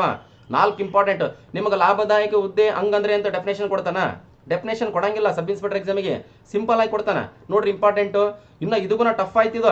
ಈಗ ನಾನು ಇಲ್ಲಿ ಸ್ಲೈಡ್ ಹಾಕಿನಲ್ಲ, ಇದು ಟಫ್ ಆಯ್ತು. ಇನ್ನ ಸಬ್ ಇನ್ಸ್ಪೆಕ್ಟರ್ ಎಕ್ಸಾಮಿಗೆ ಅದೇನು ಕೊಡ್ತಾನೆ ಪ್ರಶ್ನೆ ಅಂತ ಕೊಟ್ರಿಗಿನ ರಾಷ್ಟ್ರಪತಿ ಹುದ್ದೆಗೆ ಸ್ಪರ್ಧಿಸಲು ಕನಿಷ್ಠ ವಯಸ್ಸು ಎಷ್ಟು ಅಂತ ಕೊಡ್ತಾನೆ. ಕನಿಷ್ಠ ವಯಸ್ಸು ಎಷ್ಟು ಅಂತ ಹೇಳ್ರಿ? 35 ವರ್ಷ ಐತಿ. ರಾಷ್ಟ್ರಪತಿ ಆಗ್ಬೇಕಂದ್ರಿಗಿನ ರಾಷ್ಟ್ರಪತಿ ಎಲೆಕ್ಷನ್ ನಿಂದಿರ್ಬೇಕಂದ್ರೆ 35 ವರ್ಷ ವಯಸ್ಸಾಗಿರ್ಬೇಕು ಅಷ್ಟೇ. ಭಾರತದ ಪ್ರಜೆ ಆಗಿರ್ಬೇಕು. ಮೇನ್ ಮುಖ್ಯವಾಗಿ ಇಲ್ಲಿ ಐತೆ ನೋಡ್ರಿ ಇಂಪಾರ್ಟೆಂಟ್. ಯಾವ್ದು ಹೇಳ್ರಿ? ಮೂರನೇ ಆಪ್ಷನ್ಸ್ ಐತೆ ನೋಡ್ರಿ. ಮೂರನೇದು ಲೋಕಸಭಾ ಸದಸ್ಯನಾಗಲು ಇರುವ ಅರ್ಹತೆ ಹೊಂದಿರ್ಬೇಕು ಅಷ್ಟೇ. ಲೋಕಸಭಾ ಸದಸ್ಯನಾಗಿರ್ಬಾರ್ದು. ಲೋಕಸಭಾ ಸದಸ್ಯನಾಗಲು ಇರುವ ಅರ್ಹತೆ ಹೊಂದಿರಬೇಕು. ಲೋಕಸಭಾ ಸದಸ್ಯನಾಗಿ ಇರುವ ಅರ್ಹತೆ ಹೊಂದಿರಬೇಕು. ಅಲ್ಲೇನು ಸ್ಪೆಷಲ್ ಇಲ್ಲ. ಲೋಕಸಭಾ ಸದಸ್ಯನಾಗಲು ಇರುವ ಅರ್ಹತೆ ಐತಲ್ಲ, ಅದೇನು ವಿಶೇಷತೆ ಇಲ್ಲ. ಆದ್ರೂ ಸಂವಿಧಾನದಲ್ಲಿ ಇದೆ. ಆದ್ರೆ ನಾವು ಅಂತ ಅನ್ಬೇಕು. ಯಾವ ಎಕ್ಸಾಮಿಗೆ ಹೇಳ್ರಿ? ಯಾವುದೇ ಒಂದು ಟಿಕ್ ಹಾಕಿದ್ರೆ ಎಕ್ಸಾಮ್ನಾಗ ಬೈ ಚಾನ್ಸ್ ಯಾರನ್ನ ಬಂದ ಕೇಸೆ ರಾಷ್ಟ್ರಪತಿ ಚುನಾವಣೆಗೆ ಸ್ಪರ್ಧೆ ಮಾಡ್ಬೇಕಂತಂದ್ರೆ ಲೋಕಸಭಾ ಸದಸ್ಯನಾಗಲು ಇರುವ ಅರ್ಹತೆ ಪಡೆದಿರ್ಬೇಕೇನಪ್ಪ ಅಂತ ಕೇಳಿದ್ರಿನ ಹೌದಂತ ಹೇಳ್ಬೇಕು ನಾವು. ಇಂಪಾರ್ಟೆಂಟ್. ಆಮೇಲೆ 4ನೇದು ಕೊಟ್ರಿಗಿನ ಲಾಭದಾಯಕ ಹುದ್ದೆಯಲ್ಲಿ ಇರಬಾರದು. ನೋಡ್ರಿ ಇಂಪಾರ್ಟೆಂಟ್. ಈಗ ಇದ್ರ ಮೇಲೆ ಪ್ರಶ್ನೆ ಹೆಂಗ್ ಬಂದ ನೋಡ್ರಿ. ನೋಡ್ರಿ ಇದೆಲ್ಲ ಕಂಪ್ಲೀಟ್ ಆದ್ಮೇಲೆ ಪ್ರತಿಯೊಬ್ಬರಿಗೂ ಪ್ರತಿಯೊಂದು ದಿನ ಕ್ಲಾಸ್ ನಾವು ಏನು ಹೇಳ್ತೀವಲ್ಲ ಅದನ್ನ ಕರೆಕ್ಟಾಗಿ ಅಟೆಂಡ್ ಆದ್ರೆ ಮಾತ್ರ ನಿಮ್ಗೆ ನಾಲೆಜ್ ಇನ್ಕ್ರೀಸ್ ಆಗೋದು, ಮತ್ತೆ ಸಬ್ ಇನ್ಸ್ಪೆಕ್ಟರ್ ಆಗೋದು, ಪೊಲೀಸ್ ಆಗೋದು. ನೀವು ಒಂದಿನ ಬಿಟ್ಟು ಒಂದಿನ ನೀವು ಪಾಠ ಕೇಳಿದ್ರೆ ಇನ್ನ ಸೆಲೆಕ್ಷನ್ ಆಗಕ್ಕೆ ಸಾಧ್ಯನೇ ಇಲ್ಲ. ಯಾಕಂದ್ರೆ ನಿಮ್ಗೆ ಇನ್ನ ಓದೋದು ಏನು ಓದ್ಬೇಕಂಬದೇ ಗೊತ್ತಿಲ್ಲ. ಇನ್ನ ಏನು ಓದಬೇಕಂಬದೇ ಗೊತ್ತಿಲ್ಲ. ನೀವು ಓದೋದು ಯಾವುದೇ ಕಾರಣಕ್ಕೆ ಎಕ್ಸಾಮ್ನಾಗ ಬರಂಗಿಲ್ಲ. ಬಂದ್ರೆ ಒಂದು 50%, 60% ಬರ್ಬೋದು. 80%, 90% ಮಾಡಿದ್ರೆ ಮಾತ್ರ ನಾವು ಸೆಲೆಕ್ಷನ್ ಆಗ್ತೀವಿ. ಮೋಸ್ಟ್ ಇಂಪಾರ್ಟೆಂಟ್ ಇದೆ. ಈಗ ನೋಡ್ರಿ, ಈಗ ರಾಷ್ಟ್ರಪತಿ ಆಗಲು ಇರಬೇಕಾದ ಅರ್ಹತೆ ಅಂತಂದ್ರೆಗಿನ ನಮಗೆ ಸಂವಿಧಾನದ ಎಷ್ಟನೇ ಆರ್ಟಿಕಲ್ ಏನು ಬರ್ಬೇಕು? 58ನೇ ವಿಧಿ. 58ನೇ ವಿಧಿಯಾಗ ರಾಷ್ಟ್ರಪತಿ ಆಗ್ಬೇಕಂದ್ರೆಗಿನ ಏನೇನು ಕ್ವಾಲಿಫಿಕೇಶನ್ಸ್ ಇರ್ಬೇಕಂತ ಬರ್ದಾರ. ಒಂದನೇದೇ ನೋಡ್ರಿ, ಭಾರತದ ಪ್ರಜೆ ಆಗಿರಬೇಕು. ಒಂದನೇದು ಭಾರತದ ಪ್ರಜೆ ಆಗಿರಬೇಕು. ಎರಡನೇದು 35 ವರ್ಷ ವಯಸ್ಸಾಗಿರ್ಬೇಕು. ಎರಡನೇದು 35 ವರ್ಷ ವಯಸ್ಸಾಗಿರ್ಬೇಕು. ಮೂರನೇದು ಲೋಕಸಭಾ ಸದಸ್ಯನಾಗಲು ಇರುವ ಅರ್ಹತೆ ಹೊಂದಿರಬೇಕು. 4ನೇದು ಲಾಭದಾಯಕ ಹುದ್ದೆಯಲ್ಲಿ ಇರಬಾರ್ದು. ನೋಡ್ರಿ ಪ್ರಶ್ನೆ ಹೆಂಗೆ ಕೇಳಿದಾನೆ. ಪ್ರಶ್ನೆ ನಮ್ಮ ಸಬ್ ಇನ್ಸ್ಪೆಕ್ಟರ್ ಎಕ್ಸಾಮ್ಗೆ ಹೆಂಗೆ ಕೇಳಿದಾನೆ ಅಂತಂದು ಕೂಡ ನೋಡ್ರಿ ಕರೆಕ್ಟಾಗಿ ಕೇಳ್ರಿ. ಫಸ್ಟ್ ನಾನು ಕೇಳೋದು, ರಾಷ್ಟ್ರಪತಿ ಹುದ್ದೆಗೆ ಸ್ಪರ್ಧಿಸಲು ಈ ಕೆಳಕಂಡ ಯಾವ ಅರ್ಹತೆ ಅವಶ್ಯಕವಲ್ಲ ಅಂತ ಕೊಟ್ಟಾನ. ಅವಶ್ಯಕವಲ್ಲ ಅಂತ ಕೊಟ್ಟಾನ. ಅಂದ್ರೆ ರಾಷ್ಟ್ರಪತಿ ಎಲೆಕ್ಷನ್ ನಿಂದಿರ್ಬೇಕಂದ್ರಿಗಿನ ಈ ಕೆಳಕಂಡ ಯಾವ ಅರ್ಹತೆ ಅವಶ್ಯಕವಲ್ಲ. ಅಂದ್ರೆ ಅವಶ್ಯಕ ಅಂದ್ರೆ ಬೇಕಾಗಿಲ್ಲ ಅಂತ ನಾವು 4 ಆಪ್ಷನ್ಸ್ ಕೊಟ್ಟಿದ್ದಾನೆ. ನೋಡ್ರಿ, 1ನೇ ಆಪ್ಷನ್ಸ್ ಏನು ಕೊಟ್ಟಿದ್ದಾನೆ ಅಂತ ಕೊಟ್ರೆ ನಲ್ಲಿ ಭಾರತದ ಪ್ರಜೆ ಆಗಿರಬೇಕು 1ನೇ ಆಪ್ಷನ್ಸು. ಎರಡನೇದು 35 ವರ್ಷ ವಯಸ್ಸಾಗಿರಬೇಕು. ಮೂರನೇದು ಐತಲ್ಲ ಲೋಕಸಭಾ ಸದಸ್ಯನಾಗಲು ಇರುವ ಅರ್ಹತೆ ಹೊಂದಿರಬೇಕಂತ ಐತಲ್ಲ, ಅಲ್ಲಿ ಏನು ಕೊಟ್ಟಿದ್ದಾನೆ ಅಂತ ಕೊಟ್ರಿಗಿನ ಲೋಕಸಭಾ ಸದಸ್ಯನಾಗಲು ಇದು ರಾಷ್ಟ್ರಪತಿ ಆಗಲು ಲೋಕಸಭಾ ಸದಸ್ಯನಾಗಿರ್ಬೇಕಂತ ಕೊಟ್ಟಾನ. ಲೋಕಸಭಾ ಸದಸ್ಯನಾಗಿರ್ಬೇಕಂತ ಕೊಟ್ರೆ ಅದನ್ನ ಏನು ಮಾಡ್ಬೇಕು ಹೇಳ್ರಿ? ನಾವು ಕ್ಯಾನ್ಸಲೇಷನ್ ಮಾಡಬೇಕು. ಇಲ್ಲ ಅಂತಂದ್ರೆ ಏನು ಲೋಕಸಭಾ ಸದಸ್ಯನಾಗಲು ಇರುವ ಅರ್ಹತೆ ಹೊಂದಿರಬೇಕಂತ ಐತಲ್ಲ, ಅದನ್ನ ಕ್ಯಾನ್ಸಲೇಷನ್ ಮಾಡಿಕೆಸೆ ರಾಜ್ಯಸಭಾ ಸದಸ್ಯನಾಗಲು ಇರುವ ಅರ್ಹತೆ ಹೊಂದಿರಬೇಕಂತ ಕೊಟ್ಟಿರ್ತಾನ. ಅದನ್ನ ಏನು ಮಾಡ್ಬೇಕು ನಾವು? ಕ್ಯಾನ್ಸಲೇಷನ್ ಮಾಡ್ಬೇಕು. ಇಷ್ಟು ಇಂಪಾರ್ಟೆಂಟ್. ಯಾರ ಬಗ್ಗೆ? ರಾಷ್ಟ್ರಪತಿ ಎಲೆಕ್ಷನ್ ನಿಂದಿರ್ಬೇಕಂದ್ರಿಗಿನ ಕ್ವಾಲಿಫಿಕೇಶನ್ಸ್ ಮೋಸ್ಟ್ ಇಂಪಾರ್ಟೆಂಟ್. ಇನ್ನೊಂದ್ಸಲ ಓದ್ತೀನಿ ನೋಡ್ರಿ, ಯಾಕಂದ್ರೆ ಪ್ರಶ್ನೆ ಕಂಪಲ್ಸರಿ ಕೇಳ್ತಾನ. 3 ಸಲ 4 ಸಲ ಯಾಕೆ ಹೇಳ್ತೀನಿ ಅಂತಂದ್ರಿಗಿನ ನೀವು ಓದೋದ ಅವಶ್ಯಕತೆ ಇಲ್ಲ. ಕರೆಕ್ಟಾಗಿ ಕೇಳಿ ಕರೆಕ್ಟಾಗಿ ನೋಟ್ ಮಾಡ್ಕೋಬೇಕು. ನೋಡ್ರಿ ಇನ್ನೊಂದ್ಸಲ ಹೇಳ್ತೀನಿ ಪ್ರಶ್ನೆ. ರಾಷ್ಟ್ರಪತಿ ಹುದ್ದೆಗೆ ಸ್ಪರ್ಧಿಸಲು ಏನೇನು ಕ್ವಾಲಿಫಿಕೇಶನ್ಸ್ ಇರಬೇಕು? 1ನೇದು ಇಂಪಾರ್ಟೆಂಟ್, ಭಾರತದ ಪ್ರಜೆ ಆಗಿರಬೇಕು. ಎರಡನೇದು 35 ವರ್ಷ ವಯಸ್ಸಾಗಿರ್ಬೇಕು. ಮೂರನೇದು ಲೋಕಸಭಾ ಸದಸ್ಯನಾಗಲು ಇರುವ ಅರ್ಹತೆ ಪಡೆದಿರಬೇಕು. ಸದಸ್ಯನಾಗಿರ್ಬಾರ್ದು, ಇರುವ ಅರ್ಹತೆ ಪಡೆದಿರಬೇಕು. 4ನೇದು ಲಾಭದಾಯಕ ಹುದ್ದೆಯಲ್ಲಿ ಇರಬಾರದು. ಇವು 4 ಇದಾವೆ ಇಂಪಾರ್ಟೆಂಟು. ನಮಗೇನು ಇಂಪಾರ್ಟೆಂಟ್ ಅಂತ ಕೊಟ್ರೆಗಿನ ಪ್ರಶ್ನೆ ಯಾವ ರೀತಿ ಕೊಡ್ತಾನಂತಂದ್ರೆಗಿನ ರಾಷ್ಟ್ರಪತಿ ಚುನಾವಣೆಗೆ ಸ್ಪರ್ಧಿಸಲು ಈ ಕೆಳಕಂಡ ಯಾವ ಅರ್ಹತೆ ಅವಶ್ಯಕವಲ್ಲ ಅಂತ ಕೊಡ್ತಾನೆ. 1ನೇ ಆಪ್ಷನ್ಸ್ ಏನು ಕೊಡ್ತಾನ? ಭಾರತದ ಪ್ರಜೆ ಆಗಿರಬೇಕು. 2ನೇ ಆಪ್ಷನ್ಸ್ 35 ವರ್ಷ ವಯಸ್ಸಾಗಿರಬೇಕು. 3ನೇ ಆಪ್ಷನ್ಸ್ ಲೋಕಸಭಾ ಸದಸ್ಯನಾಗಲು ಇರುವ ಅರ್ಹತೆ ಹೊಂದಿರಬೇಕಂತ ಐತಲ್ಲ, ಅದನ್ನ ತೆಗೆದಕೇಸೆ ರಾಜ್ಯಸಭಾ ಸದಸ್ಯನಾಗಲು ಇರುವ ಅರ್ಹತೆ ಹೊಂದಿರಬೇಕು. 4ನೇ ಆಪ್ಷನ್ಸ್ ಲಾಭದಾಯಕ ಹುದ್ದೆಯಲ್ಲಿ ಇರಬಾರದು ಅಂತ ಕೊಡ್ತಾನೆ. ಇದ್ರಾಗ ಯಾವ ತೆಗಿಬೇಕು ಹೇಳ್ರಿ? ನಾವು ಆಪ್ಷನ್ಸ್ ಸಿ ತೆಗಿಬೇಕಾಗ್ತದ. ಅವು ಏನು ಕೊಟ್ಟಿರ್ತಾನಲ್ಲ ಅದ್ರ ಮೇಲೆ ಡಿಪೆಂಡ್. ಪರ್ಫೆಕ್ಟ್ ಆಗಿ ತಿಳ್ಕೋಬೇಕು. ಪರ್ಫೆಕ್ಟ್ ಆಗಿ ತಿಳ್ಕೊಂಡಿಗೆಸೆ ನಾವು ಸೆಲೆಕ್ಷನ್ ಆಗ್ಬೇಕು ಹೊರತು ಸುಮ್ಕೆ ಏನು ಬೇಕು ಓದ್ಬಾರ್ದು, ಓದ್ಬಾರ್ದು ಅಷ್ಟೇ. ನಮ್ಮ ತಲೆ ಏನಿದ್ರೇನ ಗಟ್ಟಿ ಇರ್ಬೇಕು. ಗಟ್ಟಿ ಜೋಳ ಅಂತಾರಲ್ಲ, ಜೋಳ ಸಜ್ಜೆ ರೌದೆಗೆ ಇವ್ದು ಇರಬಾರ್ದು. ಒಳಗಡೆ ರೌದಿನ ನೀವು ಓದಾಕತ್ತಿದ್ದು. ಅದರಂಗ ನಾವೇನಂದ್ರಿಗಿನ ಈ ಸ್ಲೈಡ್ ಹಾಕಿದ್ದು ಭಾಳ ಇಂಪಾರ್ಟೆಂಟ್ ಇದೆ. ಮತ್ತೆ ಲಾಸ್ಟ್ ನೋಡ್ರಿ, ಕೆಳಗೊಂದು ಲೈನ್ ಐತೆ. ಭಾರತದಲ್ಲಿ ಒಬ್ಬ ವ್ಯಕ್ತಿ ಎಷ್ಟು ಬಾರಿಯಾದರೂ ರಾಷ್ಟ್ರಪತಿ ಸ್ಥಾನಕ್ಕೆ ಸ್ಪರ್ಧಿಸಬಹುದು. Most important. ಅಂದ್ರೆ ಭಾರತದಲ್ಲಿ ಒಬ್ಬ ವ್ಯಕ್ತಿ ಎಷ್ಟು ಬಾರಿ ಆದರೂ ರಾಷ್ಟ್ರಪತಿ ಸ್ಥಾನಕ್ಕೆ ಸ್ಪರ್ಧಿಸಬಹುದು. ಅವಧಿಯ ಮಿತಿ ಇಲ್ಲ ಅಂದ್ರೆ ಈಗ ನೋಡ್ರಿ, ಈಗ ರಾಷ್ಟ್ರಪತಿ ಈಗ ಡಾಕ್ಟರ್ ಬಾಬು ರಾಜೇಂದ್ರ ಪ್ರಸಾದ್ ಅವರು ರಾಷ್ಟ್ರಪತಿ ಎಲೆಕ್ಷನ್ ನಿಂತಿದ್ರು 1952ದಾಗ. 1952ಲಿಂದ ಒಂದು 5 ವರ್ಷ ಕಂಪ್ಲೀಟ್ ಮಾಡಿದ್ರು. ಮತ್ತೆ ಒಂದ್ಸಲ ಎಲೆಕ್ಷನ್ ನಿಂತರು 1962 ತನ ಬಂದರು. 1962ದಾಗ ಮತ್ತೆ ಎಲೆಕ್ಷನ್ ನಿಂದಿರ್ಬೋದಾಗಿತ್ತು, ಏನು ನಿರ್ಬಂಧಗಳಿಲ್ಲ. 2 ಸಲ ಎಲೆಕ್ಷನ್ ನಿಂದಿರ್ಬೇಕು, 3 ಸಲ ಎಲೆಕ್ಷನ್ ನಿಂದಿರ್ಬೇಕು ಅಂತಿಲ್ಲ, ಎಷ್ಟು ಸಲ ಆದ್ರೂ ರಾಷ್ಟ್ರಪತಿ ಎಲೆಕ್ಷನ್ ನಿಂದಿರ್ಬೋದು. ಆದ್ರೆ ಅಮೆರಿಕದಲ್ಲಿ 2 ಸಲ ಮಾತ್ರ ಅಧ್ಯಕ್ಷ ಆಗ್ಬೋದಲ್ಲಿ. ಅಮೆರಿಕದ ಅಧ್ಯಕ್ಷ 2 ಸಲ ಮಾತ್ರ. ಒಂದ್ಸಲ ಎಲೆಕ್ಷನ್ ಗೆದ್ದ ಕೇಸೆ ನೆಕ್ಸ್ಟ್ ಸಲ ಗೆದ್ರಿಗಿನ 8 ವರ್ಷ ಮಾತ್ರ ಅಲ್ಲಿ ಅಧಿಕಾರಾವಧಿ, 4 ವರ್ಷ. ಇಲ್ಲಿ ಎಷ್ಟು ಬಾರಿ ಆದ್ರೂ ಅವರು ರಾಷ್ಟ್ರಪತಿ ಎಲೆಕ್ಷನ್ ನಲ್ಲಿ ಸ್ಪರ್ಧೆ ಮಾಡಬಹುದು. ಬಹಳ ಇಂಪಾರ್ಟೆಂಟ್. ನಿಮ್ಗೆ ಪ್ರಶ್ನೆ ಕೇಳ್ತಾನ, ಏನಂತ ಕೇಳ್ತಾನ, ರಾಷ್ಟ್ರಪತಿ ನಮ್ಮ ಭಾರತದ ರಾಷ್ಟ್ರಪತಿಗಳು ಎಷ್ಟು ಸಲ ಎಲೆಕ್ಷನ್ ನಿಂದಿರ್ಬೋದಪ್ಪ ಅಂತ ಕೊಟ್ಟಾಗಿನ 1 ಸಲ, 2 ಸಲ, 3 ಸಲ ಅಂತ ಕೊಡ್ತಾನ. 4ನೇ ಆಪ್ಷನ್ಸ್ ಮಿತಿ ಇಲ್ಲ ಅಂತ ಕೊಡ್ತಾನ. ಅದಕ್ಕೆ ಏನ್ ಹಾಕ್ಬೇಕು ಹೇಳ್ರಿ, ಮಿತಿ ಇಲ್ಲ ಅಂತ ಹಾಕ್ಬೇಕು. ಇಂಪಾರ್ಟೆಂಟ್ ಇದು ನೋಡ್ರಿ, ಸ್ಲೈಡ್ ಮೋಸ್ಟ್ ಇಂಪಾರ್ಟೆಂಟ್ ನೋಡ್ರಿ. ಕರೆಕ್ಟ್ ಆಗಿ ಹೆಂಗನ ಮಾಡ್ಕೇಸೆ ತಿಳ್ಕೋಬೇಕು. ಹೇಳಿದೆ ನಿಮಗ, ಭಾರತದ ರಾಷ್ಟ್ರಪತಿಯಾಗಲು ಭಾರತದ ಪ್ರಜೆಯಾಗಿರಬೇಕು, 35 ವರ್ಷ ವಯಸ್ಸಾಗಿರಬೇಕು, ಲೋಕಸಭಾ ಸದಸ್ಯನಾಗಲು ಇರುವ ಅರ್ಹತೆ ಪಡೆದಿರಬೇಕು, 4ನೇದು ಲಾಭದಾಯಕ ಹುದ್ದೆಯಲ್ಲಿ ಇರಬಾರದು. ಇಷ್ಟು ಗೊತ್ತಿರಬೇಕು. ರಾಷ್ಟ್ರಪತಿ ಎಷ್ಟು ಸಲ ಆದ್ರೂ ಸ್ಪರ್ಧೆ ಮಾಡಬಹುದು, 35 ವರ್ಷ ವಯಸ್ಸಾಗಿರ್ಬೇಕು, ಅವಧಿಯ ಮಿತಿ ಇಲ್ಲ. Most important. ಇಷ್ಟು ನಿಮ್ಗೆ ಗೊತ್ತಿದ್ರೆ ಸಾಕು. ಬಹಳ ಇಂಪಾರ್ಟೆಂಟ್ ಇದೆ, ಅತ್ಯಂತ ಇಂಪಾರ್ಟೆಂಟ್. ಮತ್ತೆ ಇವತ್ತು ರಾತ್ರಿ 11 ಗಂಟೆಗೆ ಕ್ಲಾಸ್ ಇದೆ. ಇದು ಕಂಟಿನ್ಯೂ ಮುಂದುವರೆದ ಭಾಗ. ಇದು ರಾಷ್ಟ್ರಪತಿ ಬಗ್ಗೆ ಪರ್ಫೆಕ್ಟ್ ಆಗ್ಬೇಕು ನೀವು. ನಾನು ಹೇಳಿದ್ದೆ ಫೈನಲ್, ಇಲ್ಲಿ ಮುಗಿದೋಯ್ತು ಕತೆ. ಇದಿಷ್ಟು PSI ಎಕ್ಸಾಮಿಗೆ, ಮತ್ತೆ PSI ಮತ್ತೆ ಪೊಲೀಸ್ ಎಕ್ಸಾಮಿಗೆ ಬಹಳ ಇಂಪಾರ್ಟೆಂಟ್ ಇದೆ. ಮತ್ತೆ ನೋಡ್ರಿ ಬಂತು ಸ್ಲೈಡ್, ರಾಷ್ಟ್ರಪತಿಯವರ ಕಾರ್ಯಗಳನ್ನು ವಿವರಿಸುವ ಕೆಲವು ವಿಧಿಗಳಂತಿದೆ. ನಾವು ಓದ್ತೀನಿ ಕೇಳ್ರಿ, ಆಲ್ರೆಡಿ ಓದಿದ್ದೀನಿ. ಇದು ಸಂವಿಧಾನದ 52ನೇ ವಿಧಿ. 52ನೇ ವಿಧಿ ಬಗ್ಗೆ ನಿಮ್ಗೆ ಆಲ್ರೆಡಿ ಗೊತ್ತಾಗಿದಲ್ಲಪ್ಪ. ಏನ್ ಹೇಳ್ರಿ, ಭಾರತದಲ್ಲಿ ಒಬ್ಬ ರಾಷ್ಟ್ರಪತಿ ಇರಬೇಕೆಂದು ತಿಳಿಸುತ್ತದೆ. ಇದ್ರದ್ದೇನು ಬೇಡ. ಆಮೇಲೆ ಸಂವಿಧಾನದ 53ನೇ ವಿಧಿ, ರಾಷ್ಟ್ರಪತಿ ಕೇಂದ್ರದ ಕಾರ್ಯಾಂಗದ ಅಧಿಕಾರಿ, ಇದೇನು ಬೇಡ. ಆಮೇಲೆ ಸಂವಿಧಾನದ 54ನೇ ವಿಧಿ.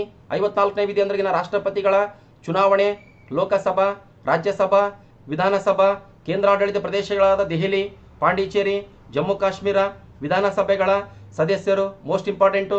ಆಮೇಲೆ ಸಂವಿಧಾನದ 55ನೇ ವಿಧಿ. 55ನೇ ವಿಧಿ ಅಂತ ಕೊಟ್ರೆಗಿನ ರಾಷ್ಟ್ರಪತಿಯ ಚುನಾವಣೆಯ ವಿಧಿವಿಧಾನಗಳು. ಅಂದ್ರೆ ರಾಷ್ಟ್ರಪತಿ ಚುನಾವಣೆ ನಡೆಯೋದು 54ನೇ ಆರ್ಟಿಕಲ್ ಪ್ರಕಾರ. ಆದ್ರೆ ಒಬ್ಬ ಲೋಕಸಭಾ ಸದಸ್ಯ ಇಲ್ಲ ರಾಜ್ಯಸಭಾ ಸದಸ್ಯ, ವಿಧಾನಸಭಾ ಸದಸ್ಯ ಒಂದು ಮತ ಹಾಕಿದ್ರಿನ ಎಷ್ಟು ವ್ಯಾಲ್ಯೂ ಕೌಂಟ್ ಆಗ್ತದ ಅಂತ ಕೇಸೆ ಇದ್ರಾಗ ಒಂದು ಸೂತ್ರ ಐತೆ. ಎದ್ರಾಗ ಹೇಳ್ರಿ 55ನೇ ಆರ್ಟಿಕಲ್ನಾಗ. ಆ ಸೂತ್ರದ ಬಗ್ಗೆ ಕೊಡಂಗಿಲ್ಲ, ಅದು ನೋಡೋ ಒಂದಿನ ಬೇಕಾದ್ರೆ ಅದ್ರ ಬಗ್ಗೆ ಡಿಸ್ಕಸ್ ಮಾಡೋ ಒಂದು ತಾಸು. ನೆಕ್ಸ್ಟ್ ಈಗ ಇಂಪಾರ್ಟೆಂಟ್ ನೋಡ್ರಿ, ಸಂವಿಧಾನದ 56ನೇ ವಿಧಿ. 56ನೇ ವಿಧಿ ಅಂದ್ರೆಗಿನ ರಾಷ್ಟ್ರಪತಿಯವರ ಅಧಿಕಾರಾವಧಿ ಎಷ್ಟು ವರ್ಷ ಅಂತ ಕೊಟ್ರಿಗಿನ 5 ವರ್ಷ. ಬಹಳ ಇಂಪಾರ್ಟೆಂಟು. ರಾಷ್ಟ್ರಪತಿಗಳ ಅಧಿಕಾರಾವಧಿ ಎಷ್ಟು ಅಂತ ಕೊಟ್ರಿಗಿನ 5 ವರ್ಷ ಅಂತ ಹಾಕ್ಬೇಕು. ಆದ್ರೆ ಅಮೆರಿಕದ ಅಧ್ಯಕ್ಷರ ಅಧಿಕಾರಾವಧಿ ಕೊಟ್ರಿಗಿನ 4 ವರ್ಷ. ಭಾರತದ ರಾಷ್ಟ್ರಪತಿಗಳ ಅಧಿಕಾರಾವಧಿ 5 ವರ್ಷ. ನಮ್ಮ ಸಬ್ ಇನ್ಸ್ಪೆಕ್ಟರ್ ಎಕ್ಸಾಮ್ ನ ಕೇಳ್ತಾನೆ, ಭಾರತದ ರಾಷ್ಟ್ರಪತಿಗಳ ಅಧಿಕಾರಾವಧಿ ಎಷ್ಟು ಅಂತ ಕೊಟ್ರಿಗಿನ 5 ವರ್ಷ ಅಂತ ಹಾಕ್ಬೇಕು. Most important. ಆಮೇಲೆ ಸಂವಿಧಾನದ 57ನೇ ವಿಧಿ ಕೊಟ್ರಿಗಿನ ಮರು ಚುನಾವಣೆಗೆ ಅರ್ಹತೆ. ಅಂದ್ರೆ ಮರು ಚುನಾವಣೆ ಅಂತಂದ್ರೆಗಿನ ಈಗ ನೋಡ್ರಿ, ಈಗ ರಾಷ್ಟ್ರಪತಿಗಳು ನಮ್ಮ ರಾಮನಾಥ್ ಕೋವಿಂದ್ ಅವರು ಬಂದಿದ್ದಾರೆ 2017ರಾಗ ಅಂದ್ರೆಗಿನ ಅಲ್ಲಿ 22ಕ್ಕೆ ಮತ್ತೆ ಎಲೆಕ್ಷನ್ ಬರ್ತಾವ. ಮತ್ತೆ ಎಲೆಕ್ಷನ್ ಇರ್ಬೋದು ಅವ್ರು ಎಷ್ಟನೇ ಆರ್ಟಿಕಲ್ ಪ್ರಕಾರ ಅಂತ ಕೊಟ್ಟಾಗಿನ 57ನೇ ವಿಧಿಯ ಪ್ರಕಾರ. ಇವು ಹೇಳಕತ್ತಿದ್ದು ಅತ್ಯಂತ ಇಂಪಾರ್ಟೆಂಟು. ನೀವು ನೆನ್ಪಿಟ್ಕೋಬೇಕು. ರಾಷ್ಟ್ರಪತಿ ಎಲೆಕ್ಷನ್ನಾಗ ಯಾರು ಮತದಾನ ಮಾಡುತ್ತಾರೆ ಪಕ್ಕಾ ಪ್ರಶ್ನೆ ಕೊಡ್ತಾನ. ಹೆಂಗನ ಮಾಡಿಕೆಸೆ ನೆನ್ಪಿಟ್ಕರಿ. ಅತ್ಯಂತ ಇಂಪಾರ್ಟೆಂಟ್. ಕರೆಕ್ಟಾಗಿ ಓದ್ಕೋಬೇಕು ನೀವು. ಫಸ್ಟ್ ನಿಮ್ಮ ತಂದೆ ತಾಯಿನ ನೆನ್ಪು ಮಾಡ್ಕೇರಿ, ನಿಮ್ಮ ಅಕ್ಕ ತಂಗಿ ನೆನ್ಪು ಮಾಡ್ಕೇರಿ. ನಿಮ್ಮ ಮನೆಯಾಗ ಯಾರೋ ಅಣ್ಣ ತಮ್ಮ ಆಗಿರ್ಬೋದು, ಗಾರೆ ಕೆಲಸ ಮಾಡ್ತಿರ್ತಾರ, ಕೂಲಿ ಕೆಲಸ ಮಾಡ್ತಿರ್ತಾರ, ನೆಲ್ಲು ಕೊಯ್ಯಾಗ ನಾರ ಹಚ್ಚಕ್ಕೆ ಹೋಗ್ತಿರ್ತಾರ. ಅವೆಲ್ಲ ನೆನ್ಪು ಮಾಡ್ಕೊಂಡ್ಕೇಸೆ ಕರೆಕ್ಟಾಗಿ ನೀವು ಇದು ಓದ್ಕೇರಿ ಕರೆಕ್ಟಾಗಿ. ಇವೆಲ್ಲ ನಮಗೇನು ಬೇಕಿತ್ತ ಕರೆಕ್ಟಾಗಿ ಇಷ್ಟೊತ್ತನೇ ಕುಂತ ಕೇಸಿ ನಿಮ್ಮ ಮುಂದೆ ಹೇಳೋದು. ಯಾಕಪ್ಪ ಅಂದ್ರೆ ಏನೋ ಬಡವರು ಇರ್ತಾರ, ವಿದ್ಯಾರ್ಥಿಗಳು ಏನೋ ಸಹಾಯ ಮಾಡೋ ಕೇಸೆ ನಿಮಗೆ ಉಚಿತವಾಗಿ ಕ್ಲಾಸ್ ಮಾಡಕತ್ತೀವಿ. ಕರೆಕ್ಟಾಗಿ ತಿಳ್ಕೊಂಡ್ರೆಗಿನ ನೀವು ಮುಂದೆ ಚೆನ್ನಾಗಿರ್ತೀರಿ. ನೋಡ್ರಿ ಇಂಪಾರ್ಟೆಂಟು. ಸಂವಿಧಾನದ 59ನೇ ವಿಧಿ, ರಾಷ್ಟ್ರಪತಿಯವರಿಗೆ ಇರುವ ಸೌಲಭ್ಯಗಳಂತಿದೆ. ಮತ್ತೆ ಇನ್ನೊಂದು 361 ಆರ್ಟಿಕಲ್ ಬೇರೆ ಬರ್ತದ, ರಾಷ್ಟ್ರಪತಿಯವರ ರಕ್ಷಣೆ. 361 ಆರ್ಟಿಕಲ್ ಮುಂದೆ ಬರ್ತದ. ಈಗ ನೋಡ್ರಿ ಇಂಪಾರ್ಟೆಂಟು. ಸಂವಿಧಾನದ 59ನೇ ವಿಧಿ, ರಾಷ್ಟ್ರಪತಿಯವರಿಗೆ ಇರುವ ಸೌಲಭ್ಯಗಳು. ರಾಷ್ಟ್ರಪತಿಯವರಿಗೆ ಇರುವ ಸೌಲಭ್ಯಗಳು ಒಂದೇದು ನೋಡ್ರಿ ಇಂಪಾರ್ಟೆಂಟು, ರಾಷ್ಟ್ರಪತಿ ಭವನ. ಬಹಳ ಇಂಪಾರ್ಟೆಂಟ್. ಎಲ್ಲಿದೆ ರಾಷ್ಟ್ರಪತಿ ಭವನ? ದೆಹಲಿಗೆ ಐತೆ ರಾಷ್ಟ್ರಪತಿ ಭವನ. ರಾಷ್ಟ್ರಪತಿ ಭವನ ಇರೋದು ದೆಹಲಿ. Most important. 3 ಮನೆಗಳಿದಾವೆ ಟೋಟಲ್ ರಾಷ್ಟ್ರಪತಿಯವರಿಗೆ ಸಂಬಂಧಪಟ್ಟಂತೆ. ಒಂದನೇದು ರಾಷ್ಟ್ರಪತಿ ಭವನ ದೆಹಲಿಗೆ ಐತೆ. ಎರಡನೇದು ರಾಷ್ಟ್ರಪತಿ ನಿವಾಸ. ರಾಷ್ಟ್ರಪತಿ ನಿವಾಸ ಇರೋದು ಎಲ್ಲಿ ಹೇಳ್ರಿ? ಶಿಮ್ಲಾದಾಗ ಐತೆ ರಾಷ್ಟ್ರಪತಿ ನಿವಾಸ. ಶಿಮ್ಲಾ ಅಂದ್ರೆ ಹಿಮಾಚಲ ಪ್ರದೇಶ ರಾಜ್ಯದ ರಾಜಧಾನಿ. ಇನ್ನೊಂದು ರಾಷ್ಟ್ರಪತಿ ನಿಲಯಂ ಅಂತ ಐತೆ. ಅದೆಲ್ಲೈತೆ ಅಂತ ಕೊಟ್ರೆಗಿನ ಹೈದರಾಬಾದ್ನಾಗ ಐತೆ ರಾಷ್ಟ್ರಪತಿ ನಿಲಯಂ. ಹೈದರಾಬಾದ್ ಇಲ್ಲಿ ಐತೆ ಅಂತ ಕೊಟ್ರೆ ಯಾವ ಸ್ಟೇಟ್ನಾಗ ಐತೆ ಹೇಳ್ರಿ? ತೆಲಂಗಾಣದಾಗ ಐತಿ. ಇಷ್ಟು ಇಂಪಾರ್ಟೆಂಟು. ರಾಷ್ಟ್ರಪತಿಯವರ ವೇತನ ನೋಡ್ರಿ, ಸ್ಯಾಲ್ರಿ ಎಷ್ಟು ಐತೆ ಹೇಳ್ರಿ? 50,000 ಅಲ್ಲ, ಇದು ಎಷ್ಟು ಹೇಳ್ರಿ? 5 ಲಕ್ಷ. 5 ಲಕ್ಷ ರಾಷ್ಟ್ರಪತಿಯವರ ಸಂಬಳ. ಎಷ್ಟು? ವರ್ಷಕ್ಕೆಲ್ಲ ಮತ್ತೆ ಎಲ್ಲಿ ತಿಂಗಳಿಗೆ 5 ಲಕ್ಷ ರೂಪಾಯಿ ಸಂಬಳ. ಮೋಸ್ಟ್ ಇಂಪಾರ್ಟೆಂಟ್ ಅಂದ್ರೆ ಎಲ್ಲ ಕೇಳೋದಿಲ್ಲ. ರಾಷ್ಟ್ರಪತಿಯವರು ಕರೆಂಟ್ ಗಿರೆಂಟ್ ಮೊಬೈಲ್ ಗಿಬಲ್ ಅವೆಲ್ಲ ಕೇಳೋದಿಲ್ಲ. ನಮಗೇನಂದ್ರೆ ಸುಮ್ಮನೆ ಹಾಕಿದ್ದೀನಿ 5 ಲಕ್ಷ ರೂಪಾಯಿ ಸಂಬಳ ಎದಕ್ಕೆ ಹಾಕಿನ ಅಂತ ಕೊಟ್ಟಾಗಿನ ಕೆಳಗಡೆ ಇದೆ ನೋಡ್ರಿ, ಒಂದು ಪಾಯಿಂಟ್ಸ್ ಓದಕತ್ತೀನಿ. ರಾಷ್ಟ್ರಪತಿಯವರ ವೇತನ ಆದಾಯ ತೆರಿಗೆಯಿಂದ ವಿನಾಯಿತಿ ಪಡೆದಿದೆ. ಬಹಳ ಇಂಪಾರ್ಟೆಂಟ್. ಅಂದ್ರೆ ರಾಷ್ಟ್ರಪತಿಯವರ ಸಂಬಳ ತಗೊಂತಾರಲ್ಲ ತಿಂಗಳಿಗೆ 5 ಲಕ್ಷ ರೂಪಾಯಿ, ಅದು ಇನ್ಕಮ್ ಟ್ಯಾಕ್ಸ್ ಅಪ್ಲೈಕಬಲ್ ಆಗಂಗಿಲ್ಲ, ಅಂದ್ರೆ ಟ್ಯಾಕ್ಸ್ ಕಟ್ಟೋದು ಬೇಕಾಗಿಲ್ಲ ಅಂತ ಅರ್ಥ. ಅದು ಕೇಳಿದಾನೆ ಪ್ರಶ್ನೆ, ಮೊನ್ನೆ ರೀಸೆಂಟ್ ಆಗಿ ಪೊಲೀಸ್ ಕಾನ್ಸ್ಟೇಬಲ್ ಎಕ್ಸಾಮಿಗೆ ಕೊಟ್ಟಿದ್ದಾನೆ. ಈ ಕೆಳಕಂಡ ಯಾರ ವೇತನ ಆದಾಯ ತೆರಿಗೆಯಿಂದ ವಿನಾಯಿತಿ ಪಡೆದಿದೆ ಅಂತ ಕೊಟ್ಟಿದ್ದಾನೆ. ಅಲ್ಲಿ ಏನಂತ ಹುಡುಕ್ಬೇಕು ನಾವ್ ಹೇಳ್ರಿ, ರಾಷ್ಟ್ರಪತಿಯವರ ವೇತನ ಆದಾಯ ತೆರಿಗೆಯಿಂದ ವಿನಾಯಿತಿ ಪಡೆದಿದೆ. ಮೋಸ್ಟ್ ಇಂಪಾರ್ಟೆಂಟ್ ನೋಡ್ರಿ. ಮತ್ತೆ ಇನ್ನೊಂದು ಲಾಸ್ಟ್ ಲೈನ್ ಐತಿ ನೋಡ್ರಿ, ಭಾರತದಲ್ಲಿ ಈಗ ಫಸ್ಟ್ ಇದೆಯಲ್ಲ ರಾಷ್ಟ್ರಪತಿ ಭವನ ಐತಲ್ಲ, ರಾಷ್ಟ್ರಪತಿ ಭವನ ಎಲ್ಲಿ ಐತಿಲ್ರಿ, ದೆಹಲಿಯಾಗಿದೆಯಲ್ಲ ರಾಷ್ಟ್ರಪತಿ ಭವನ. ಭಾರತದಲ್ಲಿ ಮನುಷ್ಯ ವಾಸ ಮಾಡುವ ಅತಿ ದೊಡ್ಡ ಕಟ್ಟಡ ನೋಡ್ರಿ. ಯಾವ್ದ್ಯಾವ್ದಿಲ್ಲ ಹುಡುಕಿದ್ರೆ ಸಿಗೋದಿಲ್ಲ. ನಮಗೆ ಇಂಪಾರ್ಟೆಂಟ್ ಇಂಡಿಯಾದಾಗ ಎಂತೆಂದೋ ಬಿಲ್ಡಿಂಗ್ಗಳು ಇರ್ಬೋದು, ಬಟ್ ರಾಷ್ಟ್ರಪತಿ ಭವನದಷ್ಟು ದೊಡ್ಡ ಬಿಲ್ಡಿಂಗ್ ಎಲ್ಲಿ ಹುಡುಕಿದ್ರೆ ಸಿಗೋದಿಲ್ಲ. ಅದು ಭಾರತದಲ್ಲಿ ಮನುಷ್ಯ ವಾಸ ಮಾಡುವ ಅತಿ ದೊಡ್ಡ ಕಟ್ಟಡ ಯಾವ್ದು ಹೇಳ್ರಿ, ರಾಷ್ಟ್ರಪತಿ ಭವನ. ರಾಷ್ಟ್ರಪತಿ ಭವನ ಎಲ್ಲಿ ತಂದು ಕೊಟ್ರಿಗಿನ ದೆಹಲಿಗೆ ಐತಿ. ಇಷ್ಟು ಇಂಪಾರ್ಟೆಂಟ್. ಇದ್ರ ಮೇಲೆ ಪ್ರಶ್ನೆಗಳು ಬರ್ತಾವ ನೋಡ್ರಿ. ಇದಿಷ್ಟು ನಾವು ಕರೆಕ್ಟಾಗಿ ಇನ್ಫಾರ್ಮೇಶನ್ ತಿಳ್ಕೊಳಕ ಕೆಲವರು 1 ವರ್ಷ 2 ವರ್ಷ ಮಾಡಿರ್ತಾರೆ, ಏನೇನೋ ಓದ್ತಾರೆ. ಅದು ಹಿಂಗ, ಅದು ಎಷ್ಟು ಎಕರೆದಾಗ ಐತೆ, ಎಷ್ಟು ಹೈಟ್ ಐತೆ, ಅವೆಲ್ಲ ಕೇಳೋದಿಲ್ಲ ಎಕ್ಸಾಮ್ನಾಗ. ನಮಗೇನು ಇಂಪಾರ್ಟೆಂಟ್ ಹೇಳ್ರಿ, ರಾಷ್ಟ್ರಪತಿ ಭವನ ಭಾರತದಲ್ಲಿ ಮನುಷ್ಯ ವಾಸ ಮಾಡುವ ಅತಿ ದೊಡ್ಡ ಕಟ್ಟಡ. ಅತ್ಯಂತ ಇಂಪಾರ್ಟೆಂಟ್. ಕರೆಕ್ಟಾಗಿ ಏನ್ ಮಾಡ್ತೀರಿ ಹೇಳ್ರಿ, ತಿಳ್ಕೋಬೇಕು. ಮತ್ತೆ ನಿಮಗೆ ಯಾರನ್ನ ಬಂದ್ ಕೇಸೆ ರಾಷ್ಟ್ರಪತಿಯವರ ವೇತನ ಐತಲ್ಲಪ್ಪ, ಅದು ಆದಾಯ ತೆರಿಗೆಯಿಂದ ವಿನಾಯಿತಿ ಪಡೆದಿದೆ ಏನಂತ ಕೇಳಿದ್ರೆ ಹೌದು ಸರ್ ಪಡೆದಿದೆ ಅಂತ ಅನ್ಬೇಕು. ಎಕ್ಸಾಮ್ನಾಗೂ ಕೇಳ್ತಾರ. ಎಕ್ಸಾಮ್ನಾಗ ರೀಸೆಂಟ್ ಆಗಿ ಪೊಲೀಸ್ ಕಾನ್ಸ್ಟೇಬಲ್ ಎಕ್ಸಾಮ್ನಾಗ ಆಲ್ರೆಡಿ ಕೇಳಿದಾನೆ. ಮೋಸ್ಟ್ ಇಂಪಾರ್ಟೆಂಟ್ 5 ಲಕ್ಷ ರೂಪಾಯಿ ಸಂಬಳ ತಿಂಗಳಿಗೆ.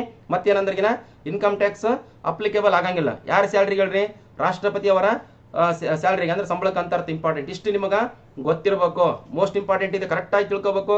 ಯಾವುದೇ ಕಾರಣಕ್ಕೂ ಕ್ಲಾಸ್ ಬಿಟ್ಟು ಹೋಗ್ಕೋಬಾರ್ದು. ಮತ್ತೆ ಕ್ಲಾಸ್ ಬಿಟ್ಟು ಹೊರಗಡೆ ನೀರು ಕುಡಿಯಕ್ಕೆ ಹೋದ್ನ್ಯಾ, ಚಾ ಕುಡಿಯಕ್ಕೆ ಹೋದ್ನ್ಯಾ, ಬರ್ತೀನಿ ಸುಮ್ಮನೆ ಅವೆಲ್ಲ ಟೈಮ್ ವೇಸ್ಟ್ ಮಾಡಕ್ ಹೋಗ್ಬಾರ್ದು. ಟೈಮು ಹೋಗಿದ್ದು ಟೈಮ್ ಯಾವುದೇ ಕಾರಣಕ್ಕೆ ಬರಂಗಿಲ್ಲ. ಇನ್ನು ಮುಂದೆ ಎಂತೆಂಥ ರೋಗಗಳು ಬರ್ತವೆ. ಈ ಕೋವಿಡ್-19 ಅಂತ ಬಂದದ, ನೆಕ್ಸ್ಟ್ ಕೋವಿಡ್-21 ಅಂತ ಬರ್ಬೋದು, ಏನಾದ್ರೂ ಬರ್ಬೋದು. ಹೌದಲ್ಲ, ತಗೊಂಡು ಏನ್ ಮಾಡಕತ್ತದ, ಮನೆಗೆ ಕುಂದ್ರಂತ ಪರಿಸ್ಥಿತಿ ಬರ್ತದೆ ಮುಂದೆ ಒಂದಿನ. ಅದಕ್ಕೆ ನಾವೇನ್ ಮಾಡ್ಬೇಕು ಹೇಳ್ರಿ, ಪರ್ಫೆಕ್ಟ್ ಆಗಿ ತಿಳ್ಕೊಂಡಕ್ಕೆ ಸೆಲೆಕ್ಷನ್ ಆಗಿಬಿಡೋಕೆ ಇಂಪಾರ್ಟೆಂಟ್, ಅತ್ಯಂತ ಇಂಪಾರ್ಟೆಂಟ್ ಐತೆ. ಅದಕ್ಕೆ ನಾನು ನಿಮ್ಗೆ ಹೇಳ್ತಾ ಇದ್ದೀನಿ, ಎಕ್ಸಾಮ್ನಾಗ ಇಷ್ಟು ಓದಿಬಿಟ್ರೆ ಸಾಕು. ನೀವು ಯಾವುದೇ ಕೋಚಿಂಗ್ ಸೆಂಟರ್ಗೆ ಹೋದ್ರೂ ಇಷ್ಟು ಇಂಪ್ರೂವ್ಮೆಂಟ್ ಆಗೋದಿಲ್ಲ. ಅಷ್ಟು ಇಂಪ್ರೂವ್ಮೆಂಟ್ ನಿಮಗೆ ಮಾಡೋಂಥ ಕೆಪಾಸಿಟಿ ನಮಗೈತೆ. ನಾ ಮಾಡ್ತೀನಿ. ಒಟ್ಟು ನಿಮ್ಮ ಸಹಕಾರ ಭಾಳ ಇಂಪಾರ್ಟೆಂಟ್ ಇದೆ ನೋಡ್ರಿ. ಈಗ ಕೆಲವು ಉಪಯುಕ್ತ ಮಾಹಿತಿಗಳು ಎಕ್ಸಾಮಿಗೆ ಕೇಳೋವು ಮತ್ತೆ ಸುಮ್ಮನೆ ತಗೊಂಡಿಗೆ ಹೆಂಗ್ ಬೇಕಂಗ ಟೈಪ್ ಹೊಡೆದ ಕೇಸ್ ಮಾಡವಲ್ಲಿ ನಿಮ್ಮ ಪಾಠ. ಎಕ್ಸಾಮಿಗೆ ಏನು ಕೇಳ್ತಾನ ಅಷ್ಟು ಮಾತ್ರ. ಸಂವಿಧಾನದ 60ನೇ ವಿಧಿ ನೋಡ್ರಿ, ಸಂವಿಧಾನದ 60ನೇ ವಿಧಿ ಅತ್ಯಂತ ಇಂಪಾರ್ಟೆಂಟ್. ಮತ್ತೆ ಇವತ್ತು ನೈಟ್ ಕ್ಲಾಸ್ ಐತೆ. ನೈಟ್ 11 ಗಂಟೆಲಿಂದ 12 ಗಂಟೆ ತನ ರಾಷ್ಟ್ರಪತಿಯವರ ಬಗ್ಗೆ ಉಳಿದ ಮಾಹಿತಿ ಐತೆ. ಇನ್ನು ಮುಂದೆ ಗೊತ್ತಿರಲಿ, ಪರ್ಫೆಕ್ಟ್ ಆಗಿ ತಿಳ್ಕೋಬೇಕು. ನೀವು ಒಬ್ಬರು ಬಂದ್ರೂ ಪಾಠ ಮಾಡ್ತೇನೆ, ಇಬ್ಬರು ಬಂದ್ರೂ ಪಾಠ ಮಾಡ್ತೀನಿ. ಫಸ್ಟ್ ಏನಂದ್ರೆ ಒಬ್ಬರನ್ನ ಇಂಪ್ರೂವ್ಮೆಂಟ್ ಆಗ್ಬೇಕಂತ, ಒಬ್ಬರನ್ನ ಸೆಲೆಕ್ಷನ್ ಆಗ್ಬೇಕಂತ. ಸಬ್ ಇನ್ಸ್ಪೆಕ್ಟರ್ ಎಕ್ಸಾಮ್ನಾಗ ಫಸ್ಟ್ ರ್ಯಾಂಕ್ ಬರ್ಬೇಕಂತ. ಕರೆಕ್ಟಾಗಿ ತಿಳ್ಕರಿ, ನೆನ್ಪಿಟ್ಕರಿ. ಸಂವಿಧಾನದ 60ನೇ ವಿಧಿ ಅಂದ್ರೆ ಸಂವಿಧಾನದ 60ನೇ ವಿಧಿ ಅತ್ಯಂತ ಇಂಪಾರ್ಟೆಂಟ್. ಏನಪ್ಪ ಇಂಪಾರ್ಟೆಂಟ್ ಅಂತ ಕೊಟ್ರೆಗಿನ ರಾಷ್ಟ್ರಪತಿಯವರಿಗೆ ಪ್ರಮಾಣ ವಚನ. ನಿಮಗೆ ಕೇಳ್ತಾನ ಪ್ರಶ್ನೆ, ಸಂವಿಧಾನದ 60ನೇ ವಿಧಿ ಈ ಕೆಳಕಂಡ ಯಾವುದಕ್ಕೆ ಸಂಬಂಧಿಸಿದೆ ಅಂತ ಕೊಟ್ರೆಗಿನ ರಾಷ್ಟ್ರಪತಿಯವರ ಪ್ರಮಾಣ ವಚನ. ನಮಗೆ ಗೊತ್ತಿರಬೇಕು 60ನೇ ಆರ್ಟಿಕಲ್ ಪ್ರಕಾರ. ಅನುಸೂಚಿ ಕೊಟ್ರೆಗಿನ 3ನೇ ಅನುಸೂಚಿ ಪ್ರಕಾರ. ಅನುಸೂಚಿಗಳು ಬಂದಾಗ ನೋಡಮಂತ. ಈಗ ನೋಡ್ರಿ ಇಂಪಾರ್ಟೆಂಟ್, ಸೆಕೆಂಡ್ ಲೈನ್ ಓದ್ತೀನಿ. ಭಾರತದ ರಾಷ್ಟ್ರಪತಿಯವರಿಗೆ ಸುಪ್ರೀಂ ಕೋರ್ಟಿನ ಮುಖ್ಯ ನ್ಯಾಯಮೂರ್ತಿಗಳು ಪ್ರಮಾಣ ವಚನ ಬೋಧಿಸುತ್ತಾರೆ. ಎಷ್ಟನೇ ಅನುಸೂಚಿ ಪ್ರಕಾರ? ಬ್ರಾಕೆಟ್ನಾಗ ಐತೆ ನೋಡ್ರಿ, 3ನೇ ಅನುಸೂಚಿ ಪ್ರಕಾರ. ಇವತ್ತಿನ ಕ್ಲಾಸ್ನಾಗ ಏನೋ ಬೈ ಚಾನ್ಸ್ ಸ್ಲೈಡ್ ಸರಿ ಕಂಡಿಲ್ಲ, ಧ್ವನಿ ಸರಿ ಕಂಡಿಲ್ಲ, ಇಲ್ಲಾಂದ್ರೆ ಅದು ಸರಿ ಅರ್ಥ ಇಲ್ಲಾಂದ್ರೆ ಈಗ ನನಗೆ ಮೆಸೇಜ್ ಮಾಡಿ ಕಮೆಂಟ್ ಮಾಡ್ರಿ. ಅದನ್ನ 11 ಗಂಟೆ ಕ್ಲಾಸ್ಗೆ ಏನು ಮಾಡ್ತೀನಿ ಹೇಳ್ರಿ, ಅದನ್ನ ಸರಿಪಡಿಸ್ತೀನಿ. ಗೊತ್ತಿರ್ಬೇಕು. ನೀವೇನ ಸಜೆಷನ್ ಕೊಟ್ರೆ ಮಾತ್ರ ಅದು ನಮ್ಗೆ ಗೊತ್ತಾಗ್ತಾವ. ಇಲ್ಲಾಂದ್ರೆ ನಮ್ಗೆ ಕರೆಕ್ಟಾಗಿ ಇಲ್ಲಿ ಕಂಪ್ಯೂಟರ್ ಕರೆಕ್ಟಾಗಿ ಸ್ಲೈಡ್ ಕಾಣ್ತಾ ಇದೆ, ಅದು ಬಟ್ ನಿಮ್ಗೆ ಕಾಣ್ತಿರೋದಿಲ್ಲ ಕೆಲವೊಬ್ಬರಿಗೆ. ಅದು ಹೇಳ್ಬೇಕು, ಹಿಂಗೆ ಸ್ಲೈಡ್ ಕಾಣ್ತಾ ಇಲ್ಲ, ಇಲ್ಲಾಂದ್ರೆ ನೀವು ಹೇಳಂತ ಸ್ಪಷ್ಟವಾಗಿ ಧ್ವನಿ ಕೇಳಿಸ್ತಾ ಇಲ್ಲ, ಇಲ್ಲ ನಿಮ್ಗೆ ನೀವು ಹೇಳಂತ ಇನ್ಫಾರ್ಮೇಶನ್ ಸರಿಗಿಲ್ಲ, ಇನ್ನ ಬೇರೆ ಹೇಳ್ರಿ, ಹಂಗೆ ಹೇಳ್ರಿ ಅಂತ ಹೇಳ್ರಿ. ಬೇಕಾದ್ರೆ ಚೇಂಜಸ್ ಮಾಡ್ತೀನಿ. ಬಟ್ ಎಕ್ಸಾಮ್ನಾಗ ಮಾತ್ರ ನೀವು ಸೆಲೆಕ್ಷನ್ ಆಗಲೇಬೇಕು. ನೀವು ಒಟ್ಟ ಏನಂದ್ರೆ ಸಬ್ ಇನ್ಸ್ಪೆಕ್ಟರ್ ಆಗ್ಬೇಕು, ಇಲ್ಲಾಂದ್ರೆ ಪೊಲೀಸ್ ಕಾನ್ಸ್ಟೇಬಲ್ ಆಗ್ಬೇಕು. ಒಟ್ಟ ಒಂದು ನೌಕರಿ ತಗಲೇಬೇಕು. ಅಷ್ಟತ್ತ ನಮ್ಮ ಕ್ಲಾಸ್ ಅಂದ್ರೆ ಕಂಟಿನ್ಯೂ ಆಗಿರ್ತದೆ. ಕರೆಕ್ಟಾಗಿ ಕೇಳ್ರಿ. 2ನೇ ಲೈನ್ ಓದ್ತೀನಿ ಈಗ.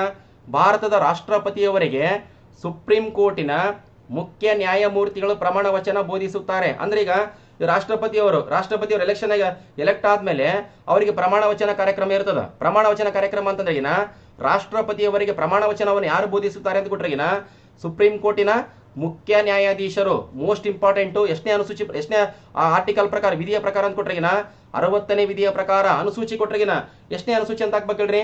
3ನೇ ಅನುಸೂಚಿ. ನೋಡ್ರಿ, ರಾಷ್ಟ್ರಪತಿಗಳ ಬಗ್ಗೆ ಬಹಳ ಇಂಪಾರ್ಟೆಂಟ್, ಒತ್ತಿ ಹೇಳಕತ್ತೀನಿ. ನೀವು ಮಾತ್ರ ಕರೆಕ್ಟಾಗಿ ಏನು ಮಾಡ್ಕೋಬೇಕಲ್ರಿ, ತಿಳ್ಕಲೇಬೇಕು.